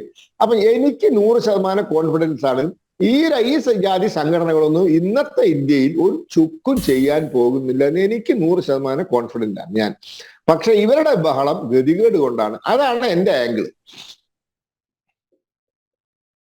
യെസ്, അഡ്വക്കേറ്റ് ബലദേവ്, നേരത്തെ ഡോക്ടർ ആരിഫ് ചൂണ്ടിക്കാണിച്ചതുപോലെ ഇതൊരു ഇലക്ടറൽ പൊളിറ്റിക്സിൻ്റെ ഭാഗമായിട്ട് മാത്രം ചുരുക്കി കാണേണ്ട ഒരു വിഷയമല്ല, കുറേ കൂടി ഡീപ്പായിട്ട് പോകേണ്ടിയിരിക്കുന്നു. എന്തുകൊണ്ടാണ് ജമാഅത്തെ ഇസ്ലാമി രാജ്യത്തിൻ്റെ നിലനിൽപ്പിന് ഭീഷണിയാവുന്നത് എന്ന് അദ്ദേഹം കൃത്യമായിട്ട് കാര്യങ്ങൾ വിശദീകരിച്ചു.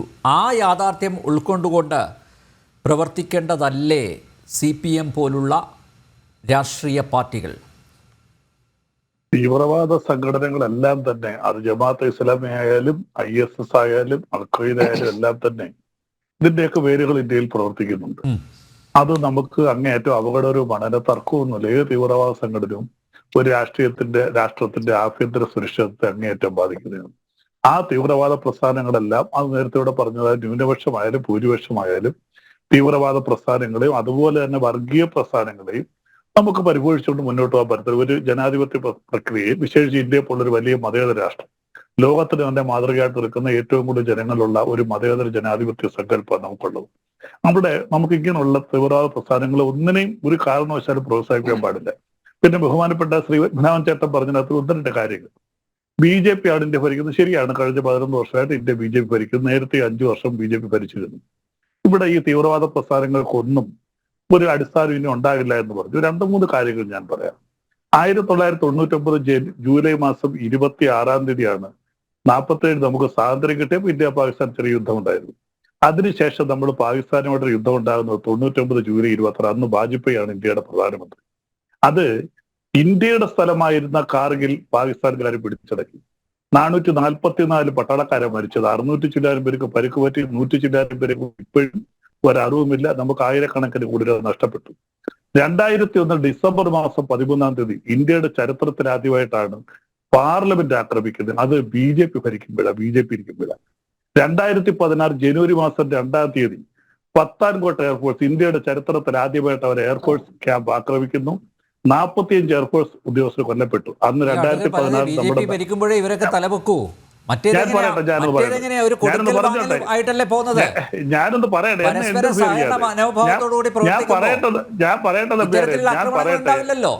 അങ്ങനെ സംസാരിക്കാതെ ഞാൻ പണ്ടേ പറഞ്ഞല്ലോ, ബാക്കിയുള്ളവർ സംസാരിക്കാൻ മിണ്ടാതിരിക്കുക.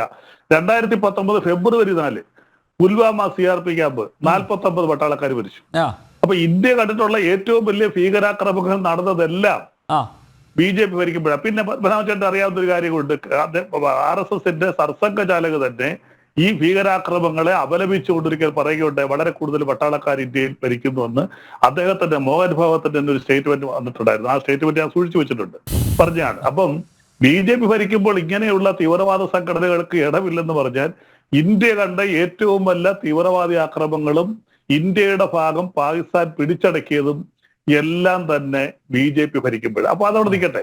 ഇപ്പോൾ ശരിയാണ്, കേരളത്തിലൊക്കെ കുറെ പീഡിപ്പിക്കാരെയും പോപ്പുലാർ, ഞാനൊന്ന് പറഞ്ഞോട്ടെ, പോപ്പുലാർ താങ്കൾ എന്താണ് ഉദ്ദേശിക്കുന്നത്? അല്ല ഞാൻ പറഞ്ഞത് അല്ല പത്മനാഭൻ ചേട്ടൻ പറഞ്ഞതിന് മറുപടി പറഞ്ഞു എന്നുള്ളതേ ഉള്ളൂ. അപ്പൊ ഇവിടെ തീവ്രവാദ പ്രവർത്തനങ്ങൾ എന്നുകൊണ്ട് അത് ഏറ്റവും ഉച്ചസ്ഥായിയിൽ എത്തിയിട്ടുള്ളത് ഞാൻ ഈ പറഞ്ഞ 4 കാര്യങ്ങൾ ഇന്ത്യയിൽ അതിനും ഒരിക്കലും നടന്നിട്ടില്ല. ഇന്ത്യൻ പാർലമെന്റ് എന്തെങ്കിലും ആക്രമിച്ചിട്ടുണ്ടോ? അത് BJP ഭരിക്കുമ്പോഴാ. ഇന്ത്യയുടെ ഭാഗം പാകിസ്ഥാൻ പിടിച്ചടക്കിയെന്ന വാജ്പേയി ഭരിക്കുമ്പോഴാണ്.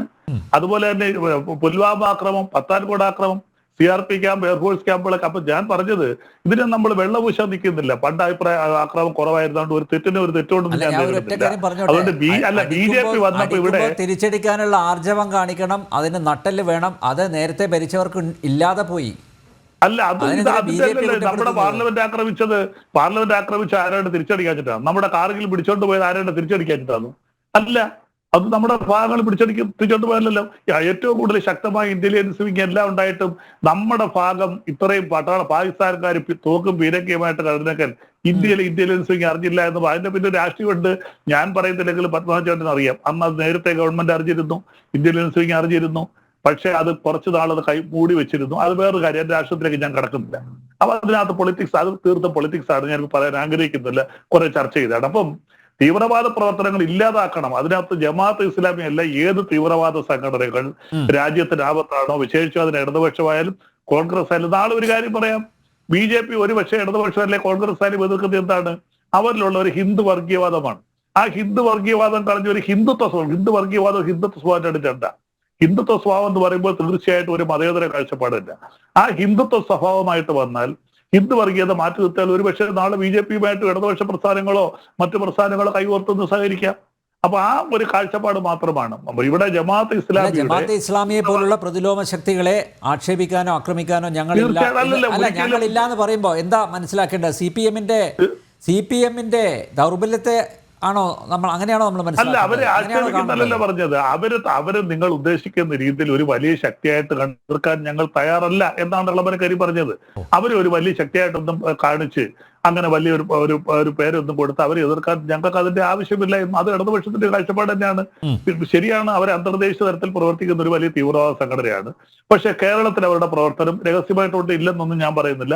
അവരുടെ പ്രവർത്തനങ്ങളുണ്ട്, സിമിയുടെ പ്രവർത്തനങ്ങളുണ്ട്, ISSന്റെ പ്രവർത്തനങ്ങളുണ്ട്. ISS ഇവിടുന്ന് റിക്രൂട്ട് ചെയ്തുകൊണ്ട് പോയിട്ടില്ല. ഇവിടുന്ന് കുട്ടികളെ റിക്രൂട്ട് ചെയ്ത് അഫ്ഗാനിസ്ഥാനിലും പാകിസ്ഥാനിലും കൊണ്ടുപോയില്ലേ. അപ്പൊ ഈ തീവ്രവാദ സംഘടനകളെല്ലാം ഇവിടെ രഹസ്യമായിട്ടും ഇല്ലില്ല. അതൊക്കെ ഞാൻ അതിനെ എതിർക്കുന്ന ആളല്ല. നമുക്ക് രേഖകളുണ്ടല്ലോ. ഇവിടുന്ന് കേരളത്തിൽ നിന്ന് കാസർഗോഡ് ചില കുട്ടികളെ ISS കുട്ടി മരിച്ചുപോയ സംഭവമൊക്കെ നമുക്കറിയാമല്ലോ. ഡെഡ് ബോഡി പോലും ഇവിടെ കിട്ടിയിട്ടില്ല വീട്ടുകാർക്ക്. അപ്പൊ ഇവിടെ ഈ സംഘടനകളൊക്കെ പ്രവർത്തിക്കുന്നുണ്ട്. അത് നമ്മുടെ ഇപ്പോഴത്തെ ഒരു വ്യവസ്ഥിതിയിൽ ആരൊക്കെ ശ്രമിച്ചാലും ഈ സംഘടനകളൊക്കെ ഇപ്പൊ ഇന്ത്യ ശരിയാണ് 11 വർഷമായിട്ട് BJP ഭരിക്കുന്നു. ഇപ്പോൾ ഈ തീവ്രവാദ സംഘടനകൾ എന്തുകൊണ്ട് പരിപൂർണ്ണമായിട്ട് ഉന്മൂലനം ചെയ്യാൻ കഴിയുന്നില്ല? പരിപൂർണ്ണമായിട്ട് നമുക്കതിന് കഴിയുന്നില്ല. പരിപൂർണ്ണമായിട്ട് ഒരു ഉന്മൂലനം ചെയ്യാൻ കഴിഞ്ഞിട്ടുണ്ടോ? എന്തായാലും കേന്ദ്ര ഗവൺമെന്റ് കീഴിലാണല്ലോ പ്രധാനപ്പെട്ട അധികാരങ്ങളും ഫോഴ്സും മറ്റു നിയമങ്ങളും എല്ലാം.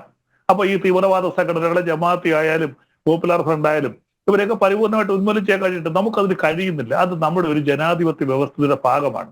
അത് ആര് ഭരിച്ചാലും ജനാധിപത്യ വ്യവസ്ഥയിൽ അങ്ങനെ ചില പ്രശ്നങ്ങൾ ഉണ്ടാവും. അതാണ് ജനാധിപത്യം എന്ന കാഴ്ചപ്പാട് തന്നെ അങ്ങനെയാണ്. അതെവിടെയും അതുണ്ടായിട്ടുണ്ട്. ഇവിടെ രാജഭരണങ്ങളുണ്ട്. തള്ളിക്കളയണം, അല്ലാതെ ഒരു ഭാഗത്ത് ചിലർ ഒരു കൂട്ടർ ഇങ്ങനെ അവരെ തല്ലുന്നു, ഒരു ഭാഗത്ത് അതേ സംഘടനയിലെ ഒരു വിഭാഗം അവരെ തലോടുകയും ചെയ്യുന്നു. ആ ഒരു സമീപനം എന്തിനാണ്? ആ ഒരു ഇരട്ടത്താപ്പ് എന്തിനാണ്? ഞങ്ങൾക്ക് അങ്ങനെ ഒരു സമീപനമില്ല. നേരത്തെ പത്മനാഭൻ ചേട്ടൻ വ്യക്തമായ ഒരു മറുപടി അതിന് പറഞ്ഞു അദ്ദേഹം തുടക്കത്തിൽ. എന്താ, നമ്മൾ ഓരോന്നിനെ കാണുന്ന ഒരു കാഴ്ചപ്പാട്. ആ കാഴ്ചപ്പാടാണ് നമ്മൾ അതിനകത്ത് വേഴ്സ്വർത്തിനെ ഒരു ഡാഫഡിൽസ് കണ്ടപ്പോൾ വലിയൊരു മനോഹരമായ ഒരു കവിത എഴുതാൻ തോന്നി. വേറെ ആള് കണ്ടാൽ ഒരു ഡാഫഡിൽ കിടക്കുന്ന കണ്ടേച്ചങ്ങ് പോകും. അത് വേഴ്സ്വർത്തിന്റെ ഒരു കാഴ്ചപ്പാടാണ്. റെയിൻബോ കണ്ടപ്പോൾ മനോഹരമായ കവിത എഴുതി. അതിന്റെ അവസാനത്തെ വരി എന്താണെന്നറിയോ? Child is the father of മാൻ. അത് റെയിൻബോയെ കുറിച്ച് എഴുതിയാണ്. അപ്പൊ ഇതൊക്കെ ഓരോ വ്യക്തികളുടെ കാഴ്ച. നമ്മൾ മഴവിൽ കാണുന്നില്ല, നമ്മൾ കവിത എഴുതുന്നു. അപ്പൊ ഓരോന്നിനും നമ്മുടെ കാഴ്ചപ്പാടാണ്. കാഴ്ചപ്പാടിലുള്ള വ്യത്യാസമാണ്. ഒരാളുടെ പ്രസ്താവനയെ നമ്മൾ ഓരോ രീതിയിൽ നമുക്കതിനെ മാറ്റിയെടുക്കാം. അത് നമ്മളുടെ ഒരു വിശകലനത്തിന്റെ രീതി മാത്രമാണ്. അത്ര കണ്ട് ഗൗരവം ഞങ്ങൾ ജമാഅത്ത് ഇസ്ലാമിക്ക് കൊടുക്കുന്നില്ല എന്ന് പറഞ്ഞത് മാത്രമേ ഉള്ളൂ ബഹുമാനപ്പെട്ട ഇളങ്കരി പ്രസ്ഥാനത്തിന്റെ രത്നചുരുക്കം. ഓക്കെ, അഡ്വക്കേറ്റ് ശ്രീപത്മനാഭൻ, BJP കേന്ദ്രത്തിൽ ഭരിക്കുമ്പോൾ ആണ് ഏറ്റവും കൂടുതൽ തീവ്രവാദ ആക്രമണങ്ങൾ ഉണ്ടായിക്കൊണ്ടിരിക്കുന്നത്. ആ ഒരു സ്റ്റേറ്റ്മെന്റിൽ ഒരു മറുപടി നന്നായിരിക്കും. ഉണ്ടായിക്കൊണ്ടിരിക്കുന്നതെന്ന് ഞാൻ പറഞ്ഞില്ല, ഉണ്ടായത്. യെസ്, ഞാൻ ഉണ്ടായത് അല്ല. ഇപ്പോഴും കേന്ദ്രത്തിൽ നരേന്ദ്രമോദിയാണല്ലോ ഇരിക്കുന്നത്. ഇപ്പോഴും ആക്രമണങ്ങൾ ഉണ്ടല്ലോ. ഉണ്ട്. ഓക്കെ, ശരി. അല്ല, ഞാൻ പറഞ്ഞത് 11 വർഷത്തെ മോഡി സർക്കാരിന്റെ ഭരണമാണ്. നമ്മുടെ നാട്ടിൽ ഇന്ന് വരെ കാണാത്ത 2 കാര്യങ്ങൾ നരേന്ദ്രമോദി സർക്കാരിന്റെ ഭരണത്തിൽ കണ്ടു. 2016 പത്താൻകോട്ടിൽ അക്രമമുണ്ടായി. എന്താ സംഭവിച്ചത്? സർജിക്കൽ സ്ട്രൈക്ക് നടന്നു. അതായത് പണ്ട് BJP പറഞ്ഞത് ഹോട്ട് പർസ്യൂട്ട് ഉണ്ടാവും, അതായത് തെരഞ്ഞ് അങ്ങോട്ട് പോവും. നരേന്ദ്രമോദി കുറച്ചും കൂടി നാടൻ ഭാഷയെ പറഞ്ഞു, ഗർമേ ഗുസ്കർ മാരേക, വീട്ടിൽ കയറി വെടിവെച്ചു കൊന്നു. അപ്പൊ സർജിക്കൽ സ്ട്രൈക്ക് ഉണ്ടായി, വീട്ടിൽ കയറി വെടിവെച്ചു കൊന്നു. അതിനുശേഷം പുൽവാമയുണ്ടായി. എന്താ ചെയ്തത്? നമ്മൾ ബാലാക്കോട്ടിൽ നമ്മുടെ യുദ്ധവിമാനങ്ങൾ പോയി. ഇവിടെ തെളിവും ചോദിച്ചു നടന്നതാണ്. ഇപ്പൊ ഈ ആം ആദ്മി പാർട്ടിയുടെ ഇപ്പൊ തോറ്റുപോയ അരവിന്ദ് കെജ്രിവാള് സർജിക്കൽ സ്ട്രൈക്കിന് ഈ ബാലാക്കോട്ടിന് തെളിവ് ചോദിച്ച ആളാ. അങ്ങനെയാണ് അയാളുടെ പാർട്ടിയിൽ നിന്ന് നമ്മുടെ കുമാർ ബിശ്വാസ് കവി രാജിവെച്ച് വരുന്നത്. അപ്പൊ അന്ന് ബാലാക്കോട്ടിൽ 200ഓളം ആളുകൾ വധിക്കപ്പെട്ടു എന്നാണ് ഇന്റർനാഷണൽ മീഡിയ റിപ്പോർട്ട് ചെയ്തത്. ബാലാക്കോട്ടിന് ശേഷം പാകിസ്ഥാന് ധൈര്യമില്ലാതായി. ഇന്ന് പഴയ കാലത്തെ അപേക്ഷിച്ച് എത്രയോ കുറഞ്ഞു. ഇന്ന് നാമമാത്രമായ തീവ്രവാദ പ്രവർത്തനങ്ങളുമായി ബന്ധപ്പെട്ട സംഭവങ്ങൾ കാശ്മീരിൽ നടക്കുന്നുണ്ട്. 370-ാം വകുപ്പ് എടുത്തു കളഞ്ഞു. അപ്പൊ ഹോട്ട് പർസ്യൂട്ട്, അതായത് ഗർമേ ഗുസ്കർ മാരേക, വീട്ടിൽ കയറി അടിക്കുന്നു മനസ്സിലായി. നിയമപരമായ ഒരു ആനുകൂല്യം ഉണ്ടായിരുന്നു കാശ്മീരിൽ എന്തും കാട്ടാൻ, അത് പോയി.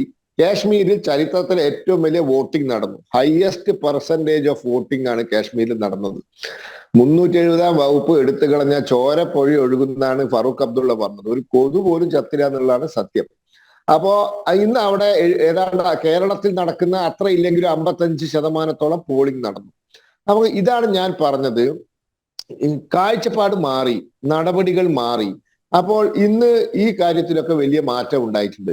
അതുകൊണ്ട് തീവ്രവാദ പ്രവർത്തനമൊന്നും ഇന്ത്യയിൽ നടത്തിയിട്ട് ഇനി സുഖിച്ച് ജീവിക്കാന്ന് ആരും വിചാരിക്കേണ്ട. അതൊക്കെ വലിയ ബുദ്ധിമുട്ടാവും. ഇപ്പോ കേരളത്തിൽ നിന്ന് 10-25 പിടിച്ചോണ്ട് പോയി 2023 സെപ്റ്റംബർ മാസം 22-ാം തീയതി. ജാമ്യാപേക്ഷ പോലും അവിടെ സുപ്രീം കോടതി പരിഗണിച്ചിട്ടില്ല. അവിടെ കിടക്കുകയാണ് തീഹാർ ജയിലിൽ. കുറെ എണ്ണം എറണാകുളത്തും കിടക്കുന്നുണ്ട്. ഇതൊക്കെ സാധ്യമാവുമെന്ന് ആരെങ്കിലും വിചാരിച്ചിരുന്നു? അപ്പൊ അതാ ഞാൻ പറഞ്ഞത്, മാറ്റം, വലിയ തോതിലുള്ള മാറ്റമുണ്ട്. അത് കോൺഗ്രസ്സുകാരോടും ഇടതുപക്ഷങ്ങളോടും എനിക്ക് പറയാനുള്ളത്, നിങ്ങൾ നിലപാട് ഈ കനയ്യകുമാർ എന്താ ഭാരതിക്ക് ബർബാദി തക്ക് ജംഗ് രഹേഗി എന്ന് വിളിച്ച ആളുകളെയും കൊണ്ടാണ് കോൺഗ്രസ്സുകാർ നടക്കുന്നത്. എല്ലാ തെരഞ്ഞെടുപ്പിലും തോറ്റുപോയി. ഈ കോൺഗ്രസ് ഇങ്ങനെ ആവർത്തിച്ച് തെരഞ്ഞെടുപ്പുകൾ പരാജയപ്പെടുന്നതിന്റെ ഒരു കാര്യം കോൺഗ്രസിന്റെ നിലപാടാണ്. ലോക്സഭാ തെരഞ്ഞെടുപ്പിൽ കുറച്ച് സീറ്റ് കിട്ടി, പക്ഷെ എന്തായി? ഹരിയാന പോയി, മഹാരാഷ്ട്ര പോയി, ഡൽഹിയിൽ വീണ്ടും 0-മായി. അപ്പൊ ഇതൊക്കെ ഇവിടത്തെ ഈ പറയുന്ന കമ്മ്യൂണിസ്റ്റുകാർക്ക്, കോൺഗ്രസ്സുകാർക്ക്, ഇന്ത്യ മുന്നണിക്ക് ഒരു പാഠമാണ്. നിങ്ങൾ പോകുന്ന മാർഗം ശരിയല്ല. നിങ്ങൾ ഇത്തരത്തിലുള്ള ആളുകളെ സഹായിക്കാനും അവരുമായി സഹകരിക്കാനാണ് നിങ്ങളുടെ ഉദ്ദേശമെങ്കിൽ ഗുരുതരമായ എന്താ പറയാ പരാജയം നിങ്ങളെ കാത്തു നിൽക്കുന്നുണ്ട്. അത് ബംഗാളിലെ അനുഭവത്തിൽ നിന്ന് CPM വലതും പഠിച്ചിട്ടുണ്ടെങ്കിൽ നല്ലത്. കോൺഗ്രസിന്റെ അഖിലേന്ത്യാ തലത്തിൽ സംഭവിച്ചിട്ടുള്ള തകർച്ചയിൽ നിന്ന് അവർ വല്ലതും പഠിച്ചാൽ നല്ലത് എന്ന് മാത്രം ഞങ്ങൾക്ക് പറയാം. യെസ്, ഡോക്ടർ ആരിഫ് ഹുസൈൻ, ഞാൻ വരാം. യെസ്, ഡോക്ടർ ആരിഫ്, താങ്കൾ നേരത്തെ ജമാഅത്തെ ഇസ്ലാമിയുടെ ഡീപ്പ് റൂട്ടഡ് ആയിട്ടുള്ള, ആഴത്തിൽ വേരൂന്നിയ ആ ഒരു വിപത്ത് എന്തൊക്കെയാണെന്ന് അക്കമിട്ട് പറഞ്ഞു. പക്ഷേ നോക്കൂ, ഇപ്പോൾ CPM നേതാവിൻ്റെ ഭാഗത്തു നിന്ന്, എളമരം കരീമിൻ്റെ ഭാഗത്തു നിന്ന് ഇങ്ങനെയൊരു പ്രസ്താവന ഉണ്ടാവണമെങ്കിൽ അത് ഈ വരുന്ന പഞ്ചായത്ത് തിരഞ്ഞെടുപ്പ് മുന്നിൽ കണ്ടു തന്നെയല്ലേ? അതായത് വടക്കൻ കേരളത്തിൽ പുതിയൊരു രാഷ്ട്രീയ പരീക്ഷണം നടത്തുക, അതിനുള്ള അടിത്തറ ഒക്കെ ഇപ്പോൾ ഒരുക്കിയിട്ടുണ്ട്. അതാണ് ഞാൻ നേരത്തെ പറഞ്ഞത്. CPM ജില്ലാ സമ്മേളനത്തിൽ വിമർശനം ഉയർന്നു. കോഴിക്കോട് ജില്ലാ സെക്രട്ടറിയെ മാറ്റുന്നു, ഒരു മുസ്ലിം നാമധാരിയെ കൊണ്ടുപോയി അവിടെ ഇരുത്തുന്നു. മാത്രമല്ല മറ്റൊരു കാര്യം കൂടെ നമ്മൾ പരിശോധിക്കേണ്ടതാണ്. അതായത് ഹിന്ദുക്കളുടെ വോട്ടുകൾ വേണം, അതുകൊണ്ട് ഹിന്ദുക്കളെ സൂചിപ്പിച്ചുള്ള, ഭൂരിപക്ഷത്തെ സൂചിപ്പിച്ചുള്ള പല പ്രസ്താവനകളും നമ്മൾ കണ്ടതാണ് ഈയിടെ. അതേസമയം ഈ മുസ്ലിം വോട്ട് ബാങ്കിന് പൂർണ്ണമായിട്ട് അങ്ങ് ഒഴിവാക്കുന്നും ഇല്ല. ഇത് ഒരു അടവ് നയം തന്നെയല്ലേ? നമ്മൾ കുറച്ച് നാളുകൾക്ക് മുന്നേ ഒരു ചർച്ച നടത്തിയിരുന്നു. അത് P. ജയരാജൻ ഒരു പുസ്തക പ്രകാശനവുമായി ബന്ധപ്പെട്ടിട്ടാണ്. ഓക്കെ, അന്ന് നമ്മൾ പറഞ്ഞ സ്റ്റേറ്റ്മെന്റ് ആണ് ഇവിടെ വീണ്ടും പറയാൻ പോകുന്നത്. അതായത് ഇത് ഇടതുപക്ഷത്തെ സംബന്ധിച്ചിടത്തോളം ഇതിങ്ങനെ മാറ്റിയും മറിച്ചുമൊക്കെ പറയാം, ഇത് അവർക്ക് സാധിക്കുന്ന ഒരു കാര്യമാണ്. ഇത് വേറെ ആരെങ്കിലും ചെയ്യുമ്പോഴാണ് ഈ പ്രശ്നം. ഇടതുപക്ഷത്തിന് ഇത് പറ്റും, ഇതാണ് അവരുടെ രീതി എന്നുള്ളതാണ് നമ്മൾ അന്ന് പറഞ്ഞത്. അതായത് ഒരു ഘട്ടത്തിൽ ഒന്ന് പറയുന്നു, പിന്നെ വേറൊരാൾ വന്നിട്ട് അതിനെ തിരുത്തി പറയുന്നു, പിന്നെ മറ്റൊരു അവസരത്തിൽ വന്നിട്ട് അത് ബാലൻസ് ചെയ്യുന്നു. ഇതിങ്ങനെ പറഞ്ഞുകൊണ്ടിരിക്കുക. നമ്മളിവിടെ പറയുന്നത്, ഇതിനകത്തൊരു കൃത്യമായിട്ടൊരു സ്റ്റാൻഡ് പോയിന്റ് ഇല്ല എന്നുണ്ടെങ്കിൽ ഈ വിഷയത്തെ നമുക്ക് ശരിയായ രീതിയിൽ അഡ്രസ്സ് ചെയ്യാൻ കഴിയില്ല എന്നുള്ളതാണ്. ഈ വിഷയം എന്ന് പറയുന്നത് ഐഡിയോളജിക്കൽ ത്രെട്ടാണ്. ഇതൊരു ഇലക്ട്രൽ പൊളിറ്റിക്സിൽ മാത്രം ഉണ്ടാകുന്ന ഒരു പ്രശ്നമല്ല എന്ന് തന്നെയാണ് നമുക്കിവിടെ ആവർത്തിക്കാനുള്ളത്. അപ്പോൾ ഇടതുപക്ഷത്തിനെ സംബന്ധിച്ചിടത്തോളം താൽക്കാലികമായ ലാഭത്തിന് വേണ്ടിയിട്ട് സ്വന്തം വീട്ടിലുള്ളവരെ കൂട്ടിക്കൊടുക്കുന്ന ഒരു പരിപാടി അതാണ് ഇവിടെ നടത്തുന്നത്. അത് ശരിക്കും പറഞ്ഞു കഴിഞ്ഞാൽ പൊതുജനങ്ങൾ തിരിച്ചറിയണം. ഇവിടെ ഇതേ ഇടതുപക്ഷത്തിന്റെ വക്താവായിട്ടുള്ള ഒരാൾ കുറച്ചു നാൾ മുന്നേ വന്ന് പ്രസംഗിച്ചത് എന്താണ്? ഒരുപാട് ആളുകൾ തീവ്രവാദത്തിലേക്ക് പോകുന്നു, കണ്ണൂർ സ്ലീപ്പർ സെല്ലുകൾ പ്രവർത്തിക്കുന്നു, അത് പുസ്തകത്തിൽ എഴുതി പിടിപ്പിക്കുന്നു. ഇതെല്ലാം ഒരു വശത്ത് ഒരാൾ ഈ ഇടതുപക്ഷത്തിന്റെ വന്ന് പറയുകയും കുറച്ചൊക്കെ കഴിയുമ്പോൾ മറ്റൊരു കൂട്ടം ആളുകൾ വന്നിട്ട് അതിന്റെ പിന്നിൽ ഇവരാണെന്ന് പറയുന്നതിൽ തെറ്റില്ല എന്ന് മാത്രമല്ല, ഏറ്റവും വലിയ ഇത്തരം തീവ്രവാദ പ്രവർത്തനങ്ങൾക്ക് എല്ലാ രീതിയിലും എണ്ണയും ഉപ്പും ഒക്കെ തേച്ചു കൊടുക്കുന്ന ഒരു സംഘടന, ആ സംഘടന അത് അത്ര വലിയ ത്രെട്ടല്ല എന്നും പറഞ്ഞു വെക്കുമ്പോൾ അത് യഥാർത്ഥത്തിൽ അതിന് കുറച്ച് കാണുകയല്ല ചെയ്യുന്നത്. അതിൻ്റെ വലിപ്പം മനസ്സിലാക്കിയിട്ട് അവരുടെ ഇൻഫ്ലുവൻസ് എവിടം വരെ ഉണ്ട് എന്ന് തിരിച്ചറിഞ്ഞിട്ട് അവരെ കൂടെ നിർത്താനുള്ളൊരു ശ്രമം തൽക്കാലം അവിടെ ഒരു സൈലന്റ് ഇയർ അവിടെ കൊടുക്കുന്നു. ഇതാണ് നമുക്ക് അവിടെ കാണാൻ കഴിയുന്നത്. ഇത് നമ്മൾ തിരിച്ചറിയണം തന്നെയാണ് പറയുന്നത്. പ്രത്യേകിച്ച് ഞാൻ പറയുന്നു, ഇന്ത്യയിൽ കേരളത്തിൽ പ്രത്യേകിച്ചും അവിടെ ഒരു മീഡിയ വൺ അത് കേന്ദ്രീകരിച്ചുകൊണ്ട് നടത്തുന്ന ഒരു വലിയൊരു തരത്തിലുള്ള ഒരു ലോബിയും കൂടി ഇവിടെ ഉണ്ട്. ആ ചാനല് നമ്മളെ സമൂഹത്തിലേക്ക് കുത്തി ഇറക്കുന്ന ഈ മുക്കാൽ മീഡിയ എന്നാണ് ഞാൻ വിളിക്കാറുള്ളൂ. അതിനകത്ത് അവര് ഈ അടുപ്പ് കൂട്ടി ചർച്ചയൊക്കെ നടത്തിയിട്ട് പറഞ്ഞു വെക്കുന്ന കാര്യങ്ങളുണ്ട്. യഹിയ സിൻവറിനെ പോലെയൊക്കെയുള്ള തീവ്രവാദികളൊക്കെ വലിയ തോതിൽ ഇങ്ങനെ പ്രഘോഷിച്ച് പ്രസംഗിച്ച് നടക്കുന്ന കാഴ്ചയും അതുപോലുള്ള കാര്യങ്ങൾ ചെയ്തുകൊണ്ട് ആളുകളെ വലിയ തോതിൽ മതപരമായിട്ട് അവരെ ഇളക്കി വിടുന്ന ഒരു പരിപാടി ഇതൊക്കെയാണ് അവിടെ നടത്തിക്കൊണ്ടിരിക്കുന്നത്. ഇതെല്ലാം മുൻകൂട്ടി കണ്ട് കേന്ദ്രം ഇടപെട്ടില്ല എന്നുണ്ടെങ്കിൽ കൂടുതൽ മുസ്ലിങ്ങൾ തീവ്രവാദികളാവും. മുസ്ലിങ്ങൾക്ക് ഈ തീവ്രവാദം ഏത് തീവ്രവാദമല്ലാത്തത് ഏതെന്ന് തിരിച്ചറിയാൻ പറ്റാത്ത അവസ്ഥയിലേക്ക് അവരുടെ മണ്ടയ്ക്ക് ഒരു അടി കൊടുത്തിട്ട് ഇതേപോലെ തരിപ്പിച്ചിരുത്തുന്ന പരിപാടി ഇതാണ് സത്യത്തിൽ ഈ ജമാഅത്ത് ഇസ്ലാമി ചെയ്തുകൊണ്ടിരിക്കുന്നത്. അവരെങ്ങനെ സ്റ്റൺ ചെയ്ത് നിർത്തിയിരിക്കുകയാണ്. അതിനൊരു അയവ് കൊടുക്കണം എന്നുണ്ടെങ്കിൽ നമുക്ക് അവർക്ക് തിരിച്ചറിവ് കൊടുക്കാൻ കഴിയണം. അത് നിയമപരമായിട്ടും ഇതുപോലുള്ള വിമർശനങ്ങളിലൂടെയാണ് അത് സാധിക്കുക. അതുകൊണ്ടാണ് നമ്മളിത് ഇതുപോലെ തന്നെ പച്ചയ്ക്ക് പറയേണ്ടി വരുന്നത്. ഇത് ഇനിയെങ്കിലും അവർ മനസ്സിലാക്കുമെന്നാണ് വിചാരിക്കുന്നത്. അവിടെ പ്രധാനപ്പെട്ട ഒരു വിഷയമാണ് ഇടതുപക്ഷം നടത്തുന്ന ഈ ഒരു കള്ളക്കളി, ഈ ഒരു കൂട്ടിക്കൊടുപ്പ് തന്നെയാണ് ഞാൻ പറയുക. അത് നമ്മൾ തിരിച്ചറിയണം. ഇതിങ്ങനെ വോട്ടിന് വേണ്ടിയിട്ട് മാത്രം ഇങ്ങനെ ചെയ്യുന്നത് ഇതൊരു വലിയ ദ്രോഹമാണ്, സമൂഹത്തോട് ചെയ്യുന്ന ഒരു ദ്രോഹം തന്നെയാണ്. ഇത് അവർ ഉദ്ദേശിക്കുന്ന വലതുപക്ഷത്തിന്റെ വളർച്ച തടയുക എന്ന് പറയുന്ന സാധനത്തെ അത് നടക്കില്ല എന്ന് മാത്രമല്ല, അവർക്ക് കൂടുതൽ സാധ്യതയും കൂടിയാണ് വെച്ചു കൊടുക്കുന്നത്. നസീർ, എല്ലാവരെയും എല്ലാ കാലത്തും പറ്റിക്കാൻ ആവില്ല. ഇവിടുത്തെ ജനങ്ങൾ പ്രബുദ്ധരാണ്, അവർ തിരിച്ചറിയില്ലേ? സാറേ, പ്രബുദ്ധരായതുകൊണ്ടാണല്ലോ സാറേ ഇന്ത്യയിൽ എല്ലാ സ്റ്റേറ്റിനേക്കാളും നമ്മളെ കേരളത്തിൽ ഇവിടെ ന്യൂനപക്ഷം നല്ല സ്വസ്ഥതയുടെ സമാധാനത്തോടെ ജീവിക്കുന്ന നമ്മളെ കേരളം. നമ്മുടെ ഹിന്ദുക്കളും മുസ്ലിങ്ങളും ക്രിസ്ത്യാനികളും മതമുള്ളവരും മതമില്ലാത്തവരും എല്ലാവരും നമ്മളെ ഇനി ഏറ്റവും നല്ല സ്റ്റേറ്റ് കേരളത്താണ്. മറ്റു സ്റ്റേറ്റിലെ അപേക്ഷിച്ച് ഇവിടെ എന്താ നടക്കുന്നത്? പിന്നെ ഇവിടെ തീവ്രവാദത്തിൻ്റെ വിത്തുകൾ ഉണ്ട്, അത് വളരെ ന്യൂനപക്ഷമാണ്. അത് ജമാഅത്തെ ഇസ്ലാമിൽ നിന്ന് മുസ്ലിങ്ങളെ ആലയിൽ കൊണ്ട് കെട്ടരുത്. മഹാഭൂരിപക്ഷം മുസ്ലിങ്ങളെല്ലാം ഇത് തള്ളി പറഞ്ഞതാണ്. ഇപ്പോൾ നല്ലവരായ ഹിന്ദുക്കൾ ഇപ്പോൾ സംഘപരിവാറിനെയൊക്കെ തള്ളി പറഞ്ഞതുപോലെ ഈ മുസ്ലിങ്ങൾ ഈ SDP അതുപോലെ ജമാഅത്തെ ഇസ്ലാം തള്ളി പറഞ്ഞതാണ്. മനസ്സിലായില്ലേ? അതുകൊണ്ട് നമ്പ്യ സാറായാലും ശരി, ആരും വ്യാകുലപ്പെടേണ്ട കാര്യമില്ല. ജമാഅത്ത് നിങ്ങൾ പറഞ്ഞ് വലുതാക്കിയ തലയിൽ അങ്ങ് ഉയർത്തി വെച്ച് എന്തോ വലിയ സംഭവമാണെന്ന് നിങ്ങൾ ഇളമ്പര കരീസാക്കാം അതാണ് ഉദ്ദേശിച്ചത്. നമ്മളെടുത്ത് തല ഉയർത്തി വെച്ച് എന്തോ വലിയ സംഭവമാണെന്ന് പറഞ്ഞ് അവിടെ ചൂണ്ടിക്കാണിച്ച് നിങ്ങൾക്ക് എന്തോ വലിയ താല്പര്യമുണ്ട് സംരക്ഷിക്കാൻ. ജമാഅത്തെ ഇസ്ലാമി ചൂണ്ടിക്കാണിച്ചുകൊണ്ട് ജമാഅത്തെ ഇസ്ലാമി ഭീകര സംഘടന അതാണ് ഇതാണ് എന്നൊക്കെ പറഞ്ഞു ഏതെങ്കിലും ഒരു സംഘടനയെക്കുറിച്ച് പരാമർശം നടത്തി കഴിഞ്ഞാൽ ആ സംഘടന പിറ്റേ ദിവസം മുതൽ അങ്ങനെ വളർന്ന് വലുതാവുമൊന്നുമില്ല. അതൊന്നും പറയേണ്ട കാര്യമുണ്ട്. ഒരു ചെറിയ കാര്യം സാറേ, നമ്മൾ എത്രയോ വർഷം കൊണ്ട് നമ്മളിവിടെ ജീവിച്ചു സമാധാനപരമായിട്ട് നമ്മൾ ഇവിടെ ജീവിച്ചു പോകുന്നതാണ്. ഇനി നമ്മൾ പറഞ്ഞ് ഇനി അവരെ എടുത്ത് സംഭവിച്ചാൽ അത് ഇളംബരം ഉദ്ദേശിച്ചത് അതാണല്ലോ. അല്ല, അതല്ല നമ്മൾ എന്തിനാണ് അതൊന്നും അതിനുള്ള തണ്ടിയല്ല എന്ന് പറഞ്ഞാൽ തരമല്ല എന്നാണ് സഖ ഉദ്ദേശിച്ചത്. അതാണ് ഇളംബരം സഖ ഉദ്ദേശിച്ചത്. അതാണ് എന്റെ പുറകെ പോകണം എന്തിനാണ് നമ്മളെ നിസ്സാരം എന്നാണ്. ആരിഫ്, ഈ വാദം നമ്മൾ ശരിക്കും പറഞ്ഞാൽ സൂക്ഷിക്കണം. കാരണം ഇത് അദ്ദേഹം പറയുമ്പോൾ സാധാരണ പൊതുജനം വിചാരിക്കുക അതെന്തോ ഒരു നല്ല കാര്യം പറഞ്ഞു എന്നാണ്. സത്യത്തിൽ അതൊരു ന്യായ വൈകല്യമാണ്, ഒരു സെൻസർഷിപ്പ് ഫാലസി. അല്ലെങ്കിൽ ഇങ്ങനെ ഒരു സാധനം പറയാതിരുന്നാൽ അത് അങ്ങ് തനിയെ ഇല്ലാതെ ആയിക്കോളും, അത് പറഞ്ഞാൽ അത് വളരും എന്നൊക്കെ പറഞ്ഞിട്ട് ഇതിനെ പറ്റിക്കുക എന്ന് പറയുന്നത് ഇതൊരു ന്യായ വൈകല്യമാണ്. അതാണ് ഇവിടെ അദ്ദേഹം ചെയ്തുകൊണ്ടിരിക്കുന്നത്. ഇത് നമ്മൾ തിരിച്ചറിയണം. ഇതിനെ അനുവദിക്കാൻ പാടില്ല. വിമർശിക്കേണ്ടതിനെ ചെറുതായാലും വലുതായാലും പറയേണ്ടതിനെ പറയണം. അത് ചെറുതല്ല. നിങ്ങൾ മിണ്ടാതിരിക്കും. നിങ്ങളുടെ ആ തരികട ഇവിടെ നടക്കില്ല. അത് തരികടയാണ്. ഫാലസി എന്ന് പറഞ്ഞാൽ തരികടാന്ന് പച്ചമലയാളത്തിൽ പറയാം. ഓക്കെ, അതിവിടെ നടക്കില്ല. അത് ന്യായ വൈകല്യമാണ്. അത് നിങ്ങൾ ഇവിടെ ഇറക്കി ഇതിന് വിധേയരാകാൻ സാധ്യതയുള്ള ആളുകളെ പറ്റിക്കുന്ന പരിപാടി അതിവിടെ നടക്കില്ല. അത് നമ്മളിവിടെ അനുവദിക്കില്ല.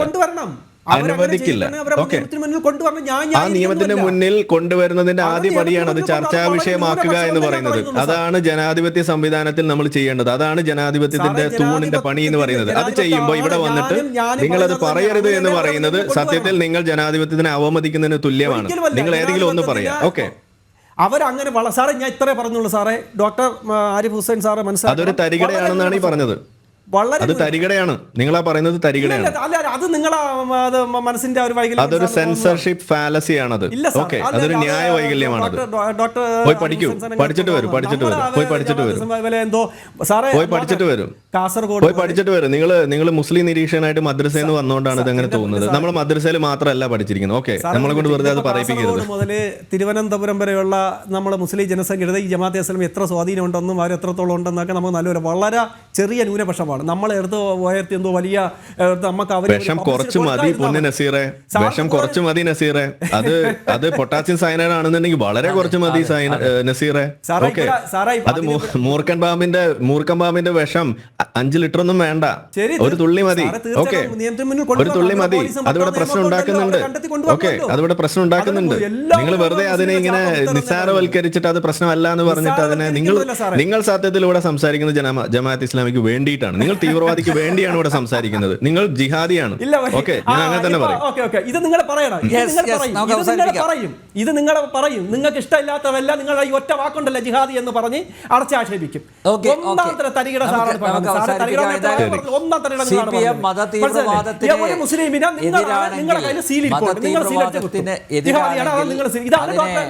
പൂർണ്ണമായും കാണിക്കണമല്ലാതെ ജമാഅത്തെ ഇസ്ലാമിയെയോ മുസ്ലിം തീവ്രവാദ സംഘടനകളെയോ പ്രത്യേകമായി ആക്രമിക്കാനോ ആക്ഷേപിക്കാനോ ഞങ്ങൾ ശ്രമിക്കുന്നില്ല എന്ന് പറയുന്നത് കബളിപ്പിക്കലാണ്, പറ്റിക്കലാണ്. ജന ഡിബേറ്റ് ഇവിടെ പൂർണ്ണമാകുന്നു. ചർച്ചയിൽ പങ്കെടുത്ത എല്ലാ അതിഥികൾക്കും നന്ദി. ഒപ്പം പ്രേക്ഷകർക്കും.